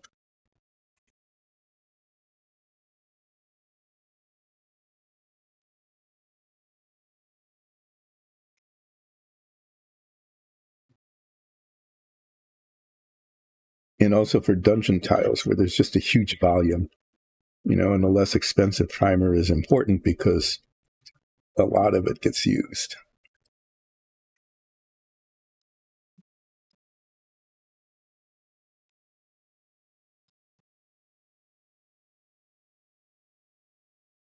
I haven't bored everybody with filing and sanding in a while, but we're about to go into that whole thing again of filing and sanding.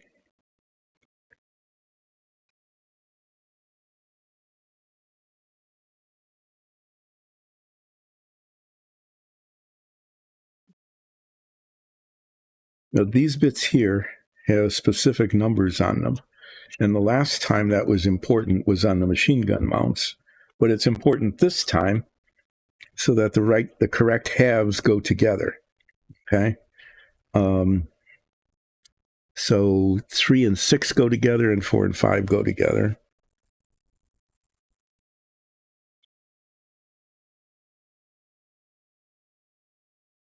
Can't even see the numbers.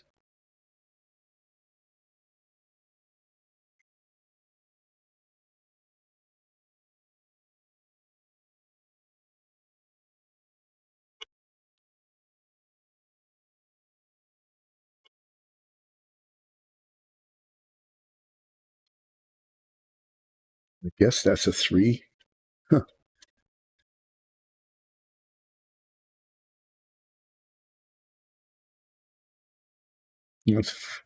No.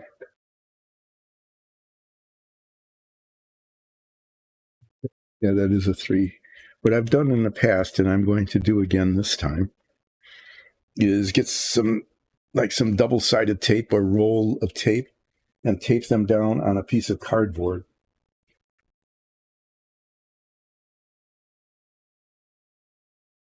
Label them.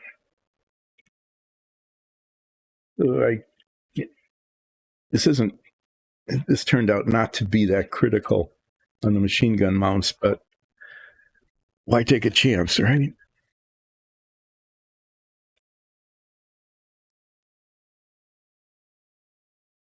This is 4 and 5. And this is 3 and 6. And then I prime them and the numbers get covered. I'm not worried about that now. I'm a long way from priming them.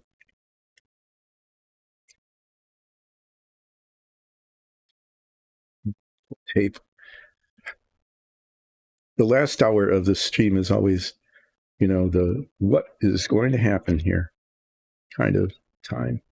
And in this case, I can't even pull tape off of the tape thing without messing it up.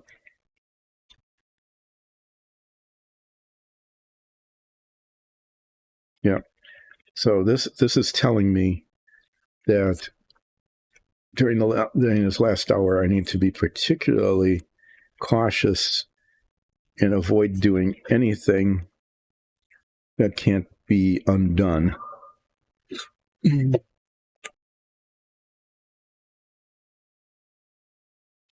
Maybe for people watching, it becomes the most exciting part of the stream. What is going to happen next?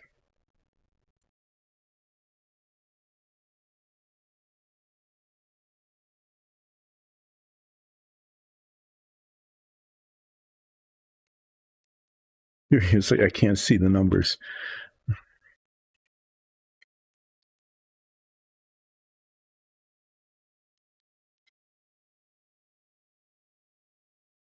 It was a 3, 3, 4, 5, 6. Huh. How clever. They're in order. 3, 4, 5, 6. Who would have thought?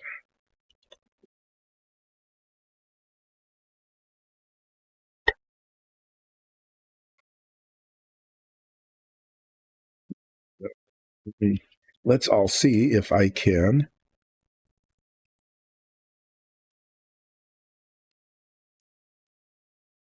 be mugging away.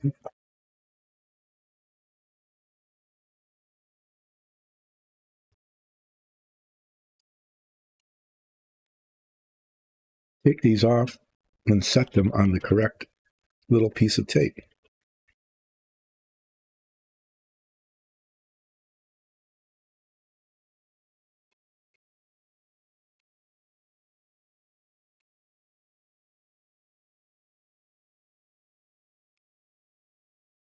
Well, on Friday, I had projected.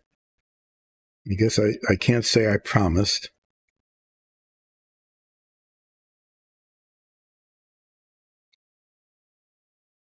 But I had projected that I would move on to page 2 of the instructions today, which means that everything on page 1 was completed, and I did.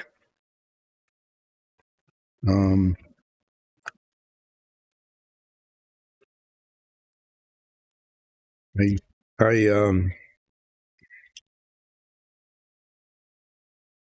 somehow or other avoided the disaster that I was afraid of on the seat underneath Porco. So Porco did come out of the canopy, which is good because then one can display it with Porco in or not. And then if you take him out, you can see the detail inside the canopy, the cockpit, right? Not the canopy. The canopy is what goes over the cockpit. Let me be precise. I know these things. I should at least say them correctly. So Porco comes out of the cockpit, and when that happens, one can see the detail inside, which is good because I spent some time doing that. But I was afraid because I put some adhesive on the seat that would have been a significant issue cleaning that off, and it turned out not to be. That was like a New Year's miracle. It really was. I am done getting. I have now got all of these parts. These 3 up here, this one up there, the front there, the radiator bits in this. I got all the parts for the top half of page 2 ready to be prepped. And that means I can take this and put it safely away.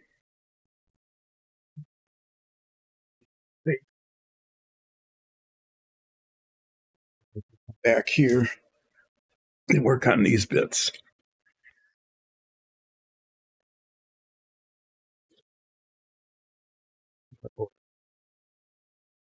I'm tempted to do these first because they're tiny. Fit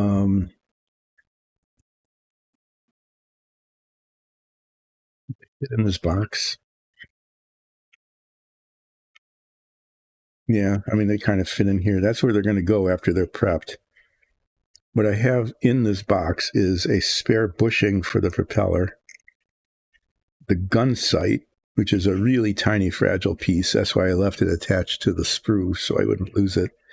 And the alternative, the decal alternative for the instrument panel, which I didn't want to use and successfully avoided using. This is the only important thing in the box at the moment. Everything else is just kind of surplus. But the box has a cover and little parts like this don't end up not getting lost, which is important. So I want to see if there really are mold mark seams along the sides of the exhausts. Okay, these get mounted on the side of the engine, the thing that is over here now.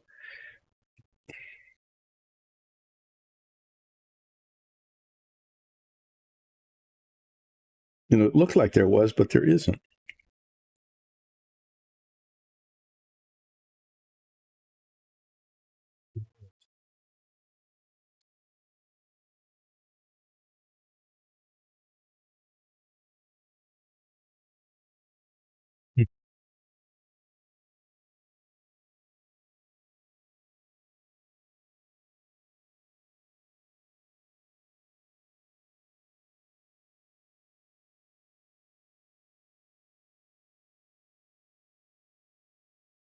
Well, when I polish them, I have to polish them with a little bit of fine sandpaper anyway, because of where the sprue is attached.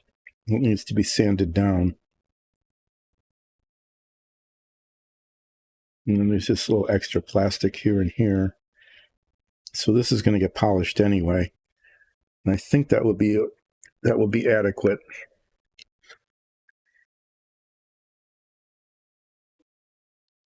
Tool away. Yeah, there was another successful endeavor here. I successfully endeavored to keep that work surface clear by putting the saw away.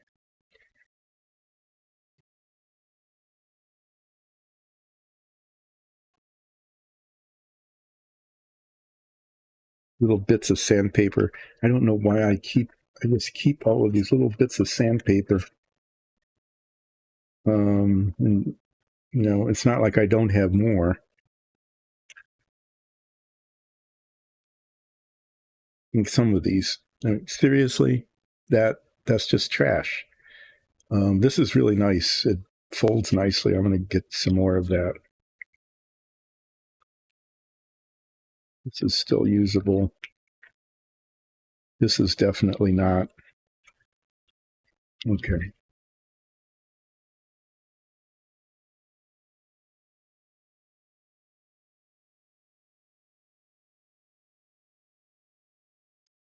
$600. That's way too coarse to use for anything. This is 800. This is what I want. I only need about half of this. And there, scissors. Right where I put them when I put things away, so I wouldn't be in the way.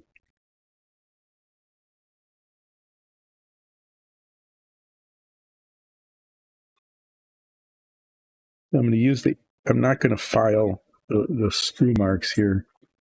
I'm going to sand them down with this 800 grit and then polish them with this, which is a really good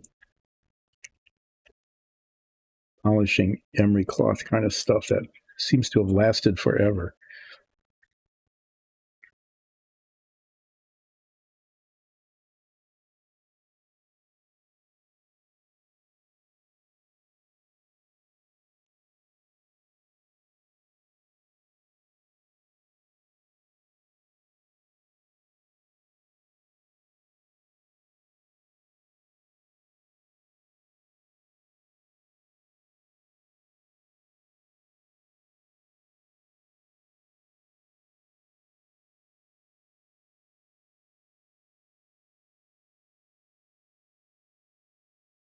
Right, so now I'm doing relaxing sanding, and there isn't much to say about it.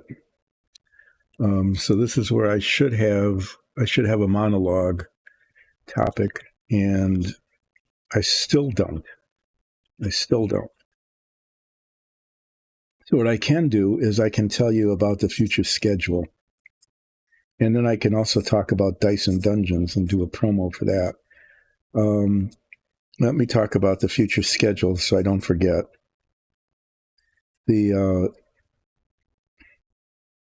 Just like in the fall, there's all this travel that's going on, and sometimes it's me traveling, and sometimes it's other people in the household, and then I need to do like dog sitting and stuff.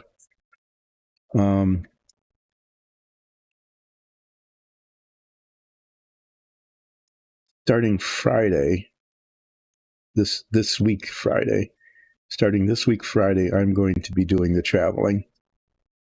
I have a family obligation that I must meet. Okay. Don't need to go into the details. I just say that, and I'm going to be gone for quite a while. I won't be back until I'm expecting at this point the 27th. Right. So starting Friday, I'm planning to do a stream on Friday, but it might be short because I've got a lot of driving to do. Got like a 5.5 hour drive, assuming the weather and the traffic cooperate, maybe even 6. Got a lot of driving to do on Friday. And I'm not very good at driving at night anymore because I don't know, I might need to get cataract surgery. I just have to say that. I don't know yet or not, but driving at night, oncoming headlights create a huge halo. Fortunately, almost all of it is expressway, so it's not terrible, but it's also not pleasant. Anyway, I don't have. Oh, I failed. I said that word. Sorry. Jeez, really. I was doing so well too. I'd gotten through the entire stream without saying that word.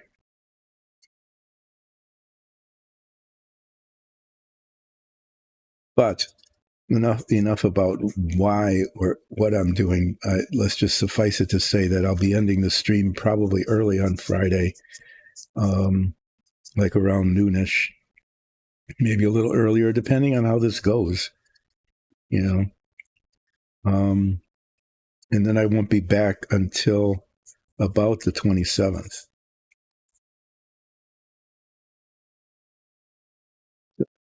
If anyone is, thinking of, if you're watching this either live on Twitch or on YouTube, and this stream disappears for a while, it's because I'm gone and I have to be.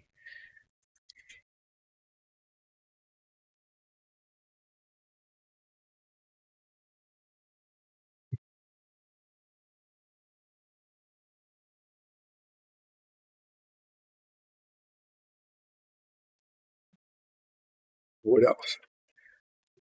And then there's just more travel all through February.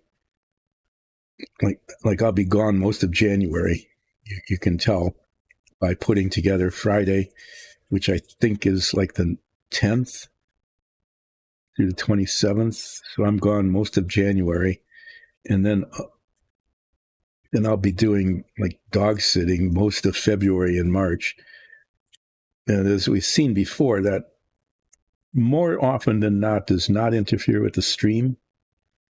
Okay, because they're pretty well behaved and aren't doing anything to hurt themselves most of the time. But you never know. Just can never be sure. And so I'll warn you ahead of time that for 2 months, I am planning to be back on schedule, but things just might happen. Okay. Would it be nice if I get a lot of these prepped? These bits I will go ahead and prime. Okay. I'm not going to prime these 3 things come together. I would like to avoid priming those until they are together, so that, as I have in the past, I can get rid of the seams by sanding them down and maybe even filling them if necessary before priming. And then after priming, I can see, whether any more work needs to be done before they're painted. These bits, I need to test fit, but I'd like to get them painted and primed and painted in that order, not the other order. It wouldn't make sense to paint them and then prime them, would it? That would be nonsensical. And they would look like they were primed and not painted. And why would have wasted paint and time painting them if I was just going to prime over the paint? So I'm not going to do that. But I'm pretty sure I can prime and paint this and then attach it later. I'm just going to do that rather than doing it all once, because the seam between this and the rest of this would be consistent with how it's put together. This is a cowling that goes over the front of the motor, of the engine, not the motor, the engine. And as such, there would be a seam that would show because it's a separate part. And just in terms of aircraft maintenance, it would have to come off. And I don't think I'm going to make it so that it actually comes off, because that would mess up the whole propeller and everything on the front. But I'm not too worried about the seams, so I can try and paint that ahead of time. This one I'm hoping I can make removable, because it covers up some of the detail on the engine that I would like to have be visible.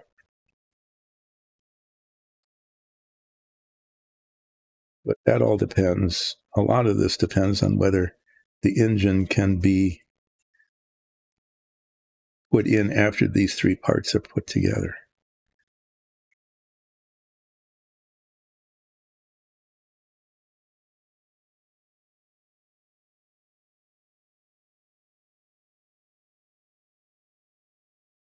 Time these, I might even be able to paint them and put them aside in the done box before they're installed later.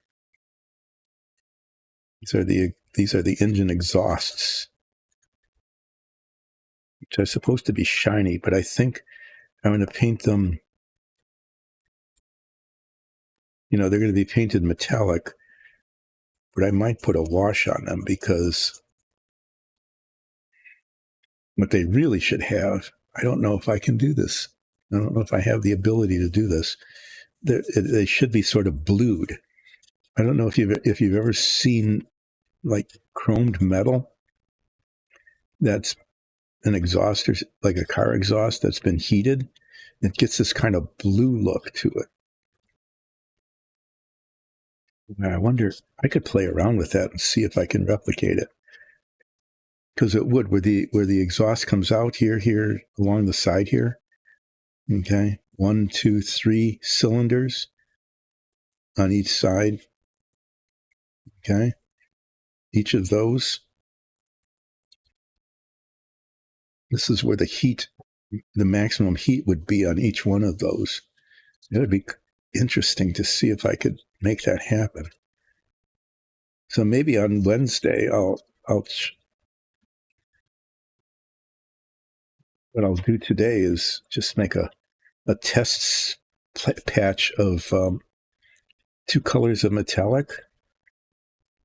And then I'm going to play with 2 shades of metallic, not two colors.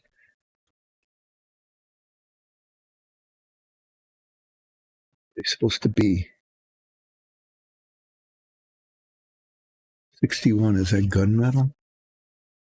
Yeah, gunmetal is sort of bluish to begin with.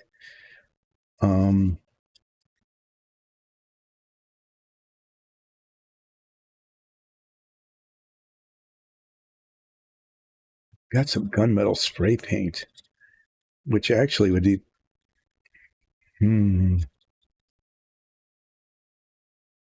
Yeah. I think I'm going to look at that, the test patches. I think the gunmetal spray paint, the brush-on paint I have, the metal flakes in it are really big. Okay, and you can see them on the machine gun, but the machine guns have enough surface texture that it isn't too obvious. But it looks like metal flake paint more than it does look like metal. but I've got this gunmetal spray paint that I used on the Apollo, and it would be relatively easy. I have to do one side at a time to do it on here.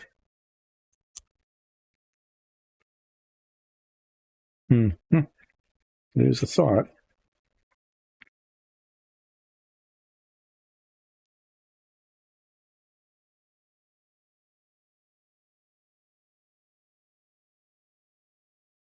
These are pretty visible parts of the model, and I think it'd be interesting if I could pull something like that off. But I don't want to do it, directly on the part. You've seen me do that before while I do test patches to see what different kinds of washes and other prep, how it would look. And it's not like I'm an artist and I know what I'm doing. It's basically I'm not an artist and I don't know what I'm doing. And so testing these things out, not knowing what will happen, because if I were an artist, I would know what was going to happen ahead of time and I would just do what would work. But not being an artist, get these three. They put the sprue attachment. This is just really stupid. Just every once in a while, I really have to whine and moan about this. Okay, so this goes in the back like this, and the sprues were attached right in the very back here, where it's going to be really obvious. It's just really obvious if I don't get it cleaned up nicely.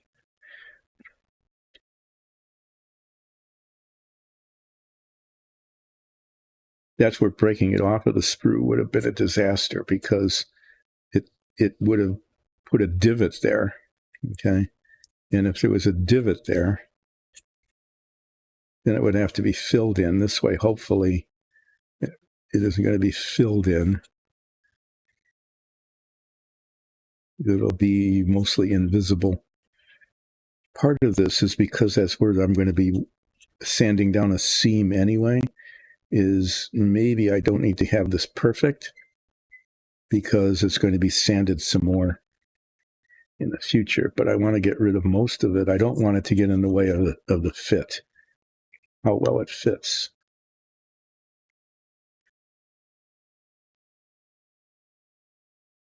What was I saying? Oh, what I was saying was I want to play around with different color combinations for the exhaust.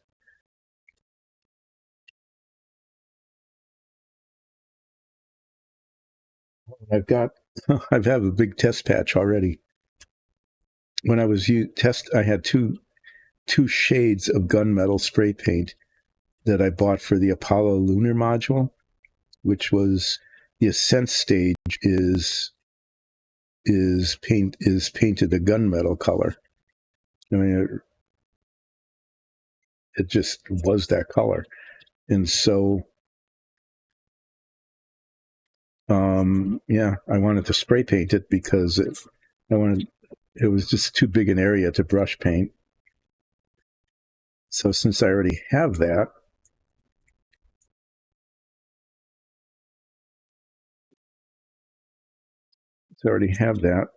test patches, I will use those. Probably not today. I'm not going to get to it today, but definitely on Wednesday to test different little highlights, maybe. I'm not sure if any of them will work. I can try like a blue wash, a gray wash. I have a pearlescent paint that, if used as a wash, actually might. Sometimes it's really surprising what works and what doesn't. So it's worth a try to see if it does work. And if it doesn't, then nothing lost, because it's just a test patch.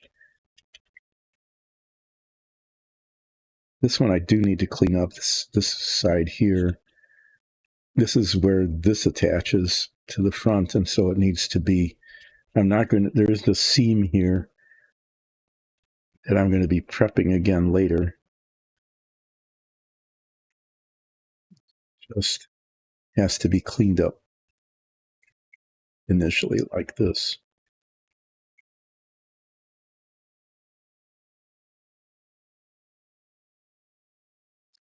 Not going away. Oh, geez, seriously? Okay. There, how many times have I complained about circles? Old circles? A lot. I've complained about old circles a lot. So the thing is that this goes on like this. This is the top. Okay. The inside of this, the painting instructions are really quite clear. This is made out of metal and the inside isn't painted. And so the inside is going to end up being painted duraluminum, pretty much the same shade as the engine block. Maybe I'll make it aluminum brighter because, it's kind of enclosed like that. I think I will. I'll just use the aluminum paint. But right up here at the top is one of those stupid circles that is going to show, even with the engine in it. I got this new filler, dissolved putty. I'm going to try it on here because nothing else works that well.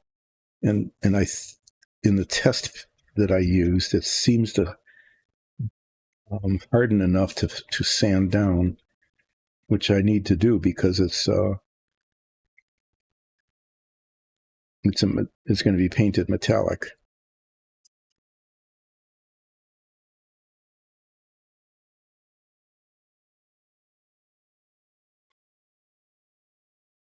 I don't want to divot on it. I was going to use there's this tiny little bit that I can feel here. You can't feel it because, you're just watching this on camera. Not supposed to be there.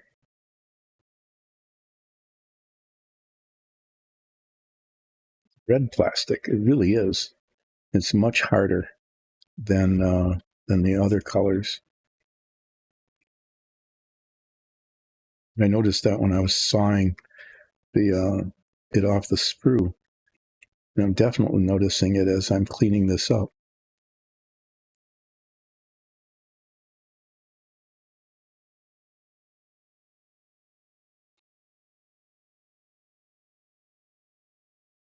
They're rivets. Okay. Don't want to mess with those. I was just wondering what that was.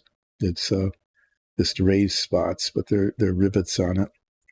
That's part of the detail of the model. So that can't go anywhere.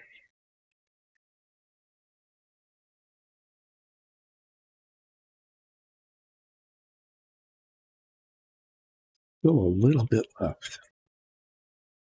This is taking a lot longer than I expected because it's harder material than I expected.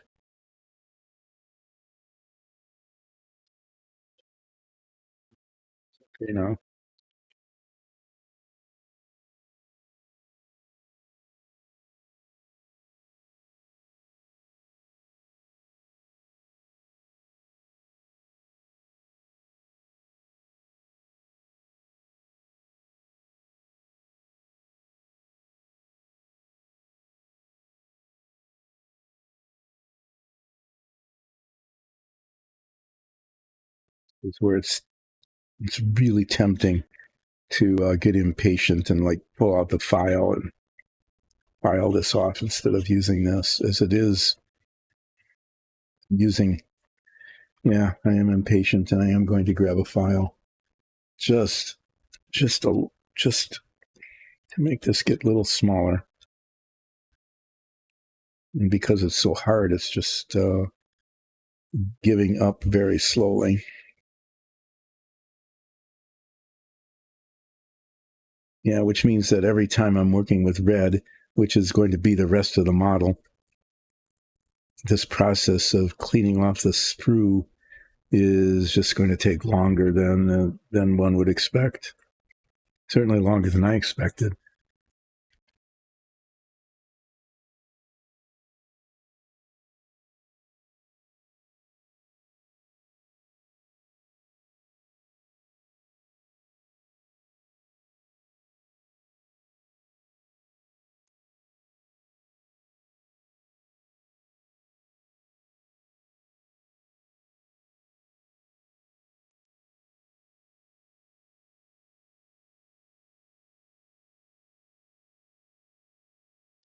Final sanding and polishing of this particular area will be after the two halves are joined and before it's primed.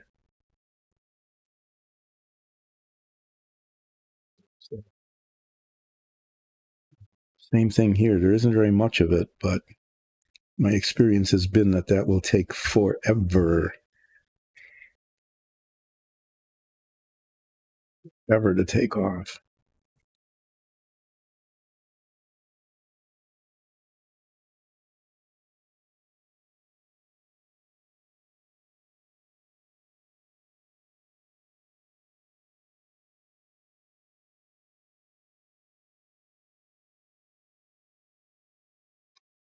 Fortunately, in some ways, this is a spot where there's a piece that attaches to it. And so, I don't know if there's some little scratch marks on it. It's not a disaster.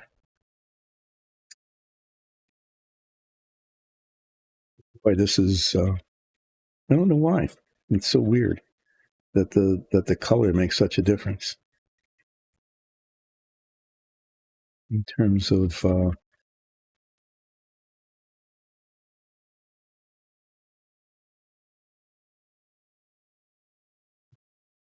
its hardness and resistance to sanding.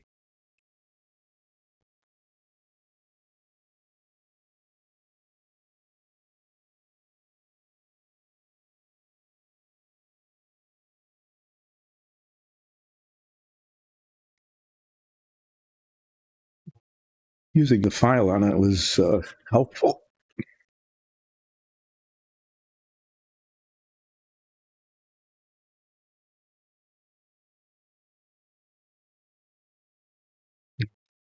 That things up. This is the one. It's just got this little half moon thing on it, and it might just be a color variation, or it might be an issue. I'm going to polish it a little bit and see what happens.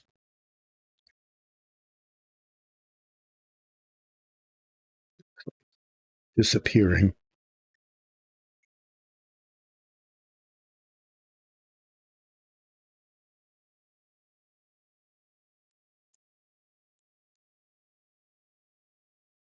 It's right at the top on the side where if it is a flaw that would be visible, it would be very visible.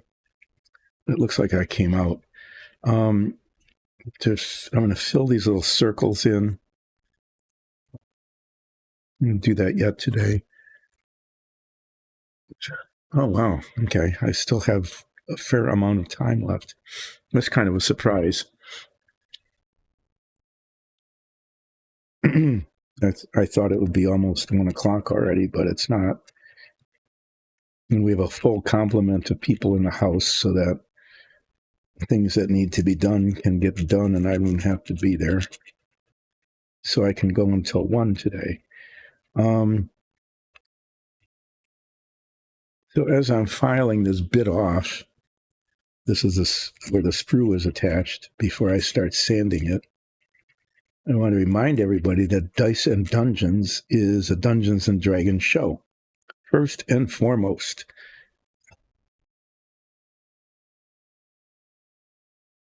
There's more circles down there. Those should be covered by the engine. I'm going to actually test that. I would just as soon not have to deal with those. Dungeons and Dragons show, yes. We've been going on for over 100 episodes now, so it's not a flash in the pan, although it is pretty flashy. And don't pan it.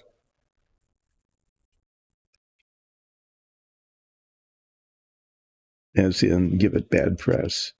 And it's a really good show.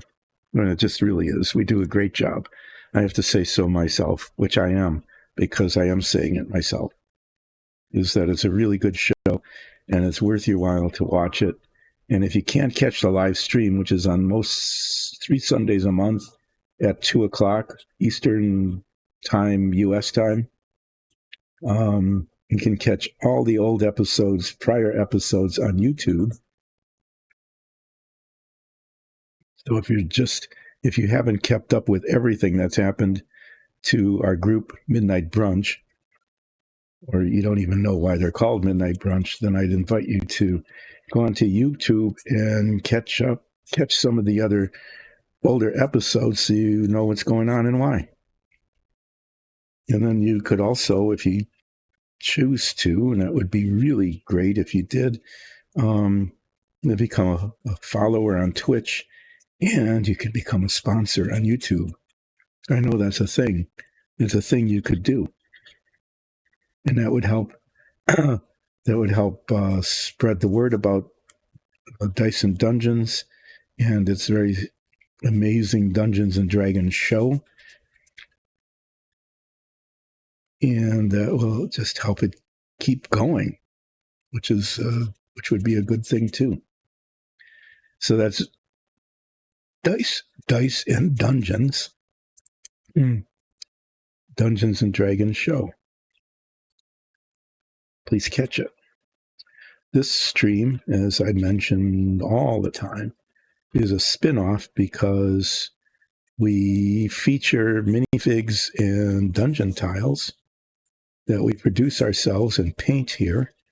And this stream started as the place where the dungeon tiles and the minifigs got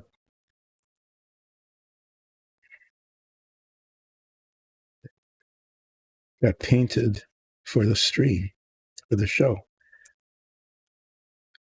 Okay, this is really annoying. I'll show it to you in a second because it's under my thumb.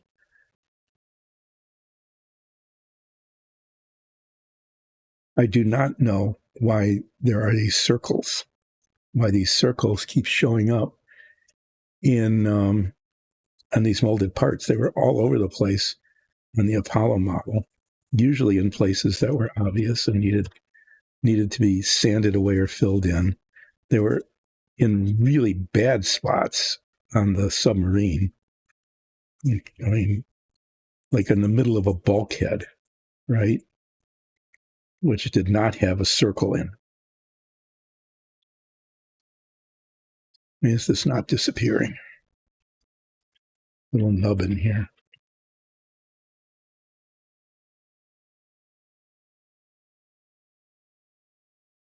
They're in the inside here, which you'd say, well, they're on the inside, but they're in the inside where they will be seen. And that's just not part of it. You know, when this was made out of aluminum, probably not, it's probably steel, because aluminum was really too expensive back when this was built to use it as it might have been. The whole thing was made out of wood. The Savoia was mainly wood. The fuselage, this is just metal because it's, containing the engine, and wood would combust. That wouldn't be good. That's probably why it's up on these big stands too, to keep it away from the wooden body of the plane.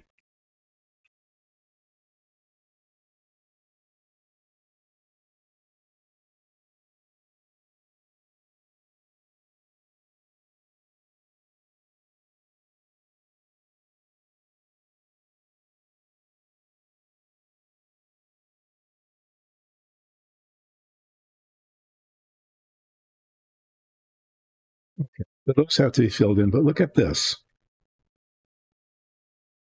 Right there. I mean, this whole part, there's no reason. Looks like it's on purpose. Really, instead of being one of these circles like these here, it looks like that was intentionally molded on. I don't know why. Maybe it's like a drain hole or something. I mean, that might be it. It could be like a drain hole for No, but it bothered me when I was looking at it. But now that I looked at it again, I am convinced that it was intentional and not just one of these stupid mold marks that needed to be filled in and sanded down.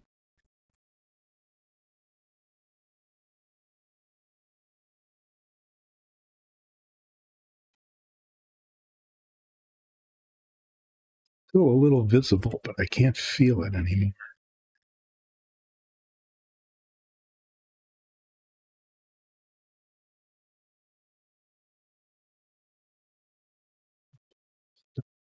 Yeah, I have time to finish these, I do believe.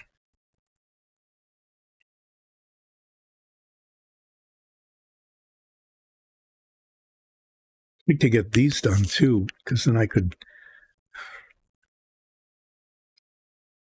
well, can only do so much. On Wednesday, I'm going to get these prepped and cement them together so that I can then, on Friday, get rid of the seams. I just, it's really hard to predict right now how quickly this is going to go.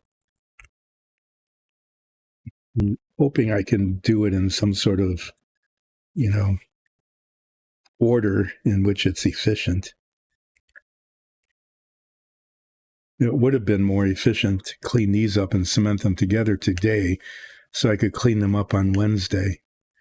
But then again, they don't get attached until quite a bit later. There's just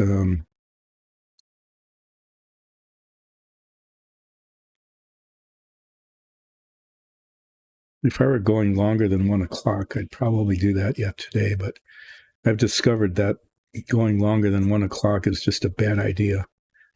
I don't take a break during these sessions now, and 3 hours. Some people, I don't know how they do this. They'll like stream for 8 hours long. Hi.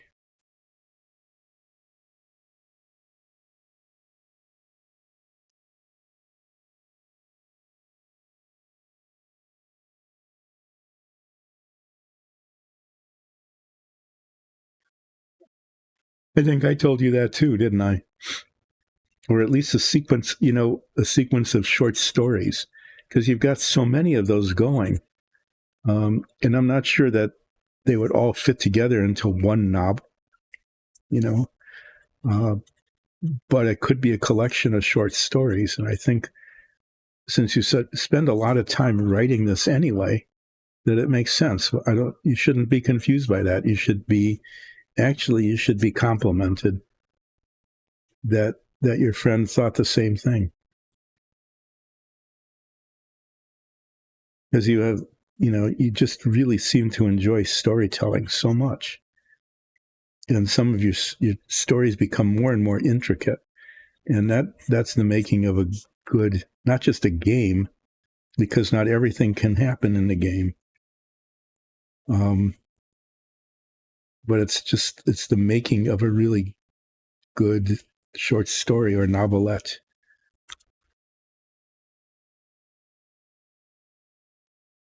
I'm not sure what's happening with this piece here. Oh, that's like the ridge that settles in. Okay. This one's good then.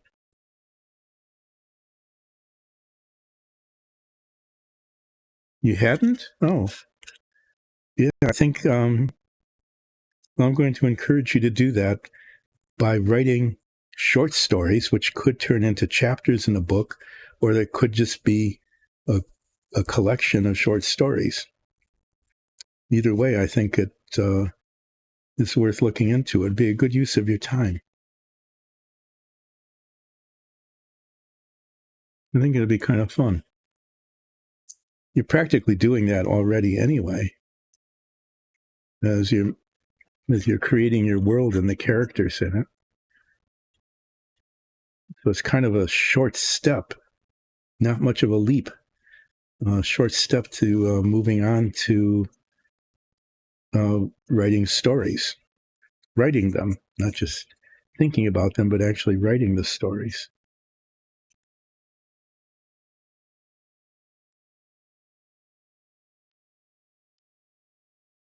Almost done prepping these little pieces here. I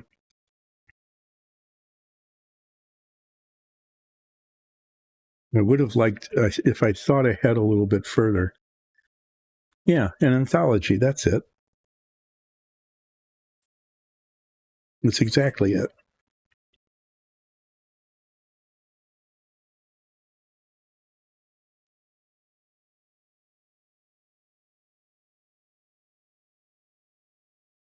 Get rid of a high point here where the sprue was attached.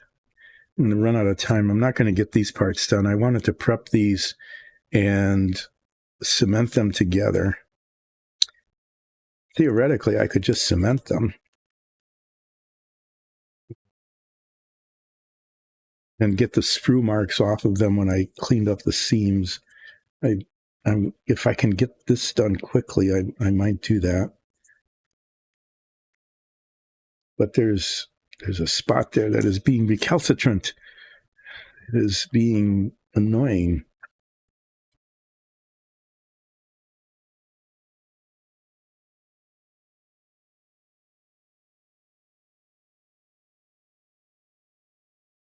Red plastic is just the right hardness to be a pain.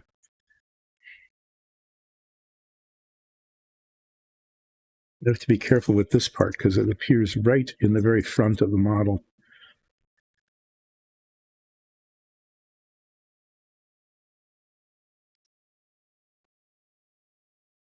So let me go over the schedule again. I will stream as normal this Wednesday. I will be doing an abbreviated stream on Friday, probably ending about noon, give or take a half hour, maybe depending on how things are going and what the weather looks like, because I need to travel on Friday. Got a long drive because I have a family obligation starting Friday and going until the 27th, give or take a day. I'm not sure when I'll be getting back. So I won't be streaming for most of January because I will be gone. So I want everybody to know that, and I'll repeat this again on Wednesday. Let everybody know again on Wednesday what the situation is, and in terms of scheduling, and then of course on Friday when I sign off. But I will be back. The stream is not ending. It's just going to be not happening for a while because I need to be away. Then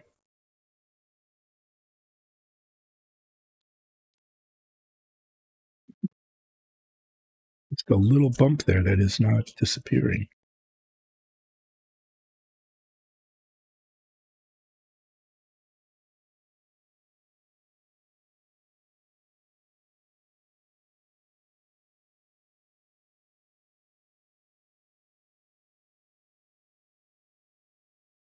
The Dungeons and Dragons show is not impacted by my travels.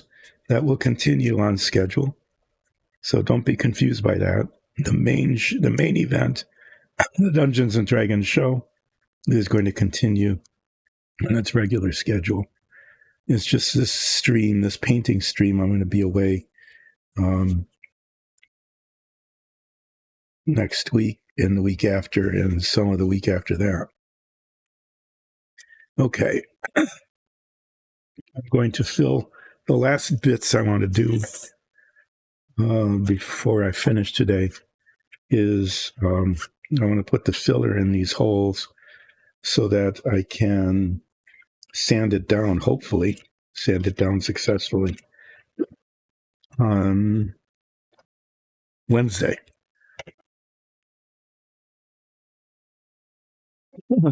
And so most of what I accomplished today is in a box. Okay. It was done and I wrapped it up and I put it away as I finished the inside of the fuselage, this whole bit here. and it looks pretty good. I got the engine done. That's here. And that looks pretty good. And that goes in here.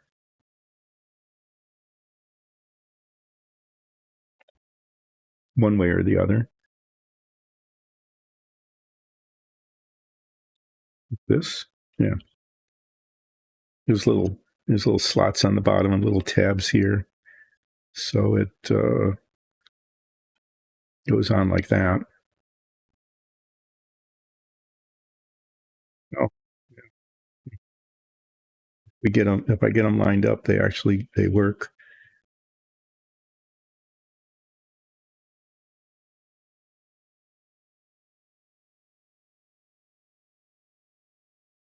The engine will sit in like this, and those cowlings go around it.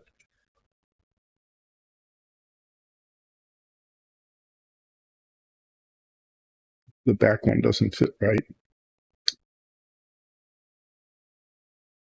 It's important to test that. That needs to be made a little narrower, maybe.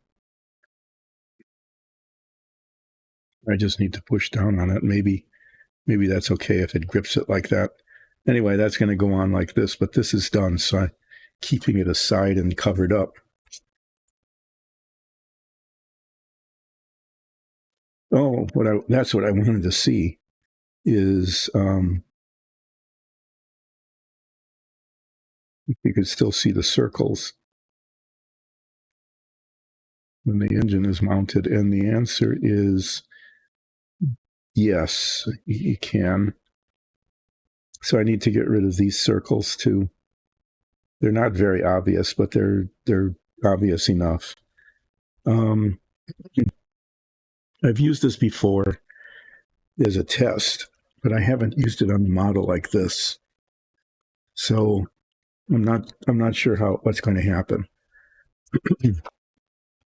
Fortunately, they're in places where if it turns out badly, I can redo it.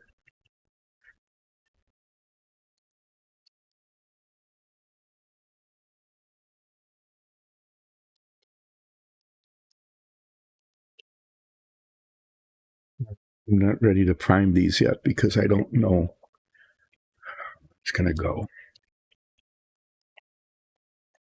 Maybe I'll prime these little guys, though. I might try to paint those.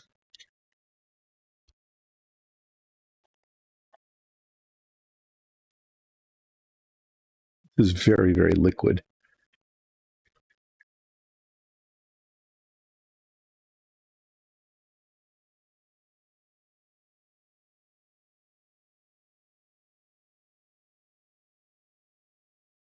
Helps to get it.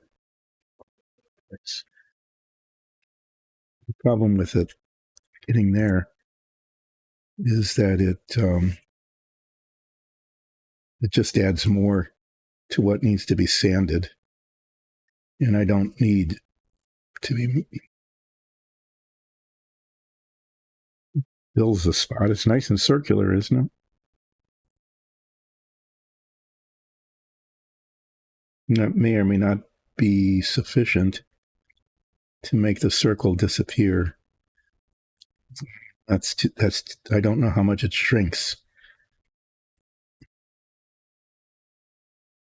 Guys, there's a lot of solvent in it, so I'm guessing it shrinks quite a lot. If it works and I can sand it, I might need to do this more than once.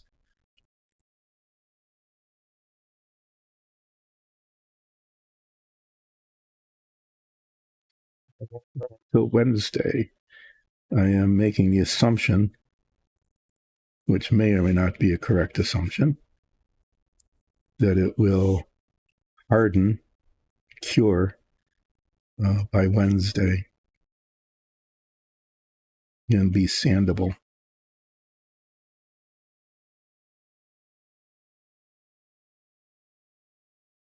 I hope this works because this is a lot easier to apply than anything else I've used as a filler.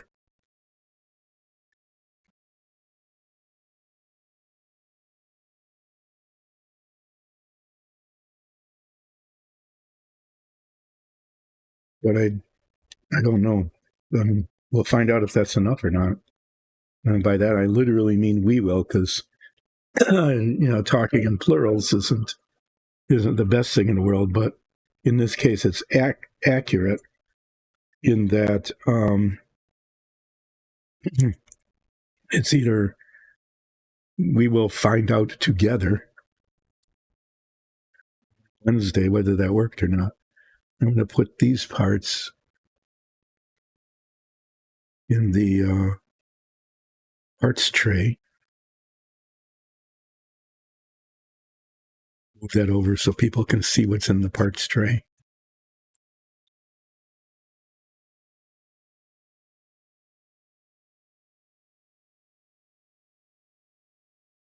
These I'm going to put on a piece of cardboard and prime them and paint them.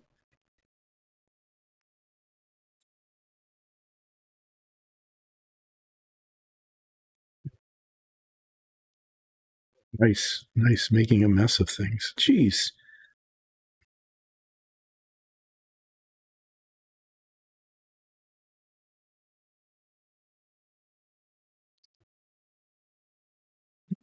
So you saw the parts, they're now covered up. These are nicely put away. This is tightly capped. Find out on Wednesday if that works or not. These I don't want to lose, so I'm going to get two things to show you. One, yeah.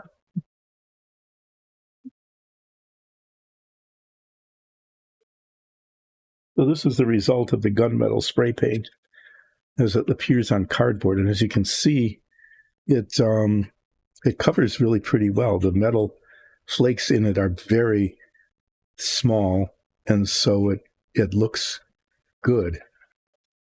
And I'm going to use the lighter of the two. I have a dark gunmetal and a light gunmetal. I'm going to use the light gunmetal. And this is what I'm going to use as the test for different highlights. I'm going to try a blue wash because I want to see if I can mimic the heating of the exhaust. I'm going to use a blue wash. I'm going to use like a light gray wash, a darker gray wash, and a pearlescent color. I just want to see how those, what effects those have. These need to be painted on both sides. And they're really small, so spraying them with any kind of spray is going to make them fly around. I'm going to do what I always do in that situation, which is, no, I want to use the good tape because, well, this is, yeah. I have this other tape that is designed for modeling, which is supposed to not pull the paint away. And I'm going to have to do it twice, once for the primer and once for the gunmetal. But that's okay. I don't want the primer to get screwed up either. Oh, do one side, flip it over, do the other side, and then repeat the process with the gunmetal paint. And on Wednesday, these will come back painted gunmetal. They'll be painted this color. Okay. And then they're just going to sit there while I test different kinds of washes on this to see if I want to do anything to make the exhausts look like they had been heated, by the hot exhaust gases. Okay, well, today was, once again, if you were to keep track of these things, one of those days where it looks like hardly anything got done, but I did accomplish some stuff. I successfully finished the inside of the fuselage, the bottom part of the fuselage that shows when you take the top part off. I got a bunch of parts fairly well prepped for the next stages here. On Wednesday, I'm going to be sanding down the circles that I just filled in. Hopefully the filler will work. See? Then I will test fit these 3 parts because I really want to be able to install the engine after these are put together. I talked about that, so that I have a chance to sand down the seams and make the seams go away. These will then be, if it works, okay, I'm going to put it all together, sand down the seams, then prime it, and then paint it. The inside is painted aluminum color. The outside is painted red. I want this to be detachable. I'm going to test to see if that works. I think it will. And then this will just be attached separately. And then it will all end up looking like this, except this part will be able to come off so that one can inspect the engine underneath. And then the finishing parts, the radiators, the exhausts go onto the engine up here at the headers, and these radiators go on. These radiators are 2 parts. They need to be sanded down, cemented together. Seams need to be taken off. That's just some stuff I'll be doing Wednesday as well. So if Wednesday works, I'll have the exhausts painted gunmetal, and I'll have tested some things in terms of detailing them. I'll have test fit this. If it works, I will cement these together. Okay. And then if that works, and this part works, and this part works, I'll prime those and get those ready for painting as well. I don't know how far I'm going to get before Friday. Would it be terrific as if like this was done? But I think my sequence of things is going to be off. I'm just afraid the sequence of things will be off just enough so that I won't be able to. But I'll keep plugging away. I want to see how far I can get. If worst comes to worst, I can pull out the parts for the next section, which are parts of the fuselage and the tail and stuff, and like these 2 parts, okay, getting those put together because those are seams that need to be sanded down as well.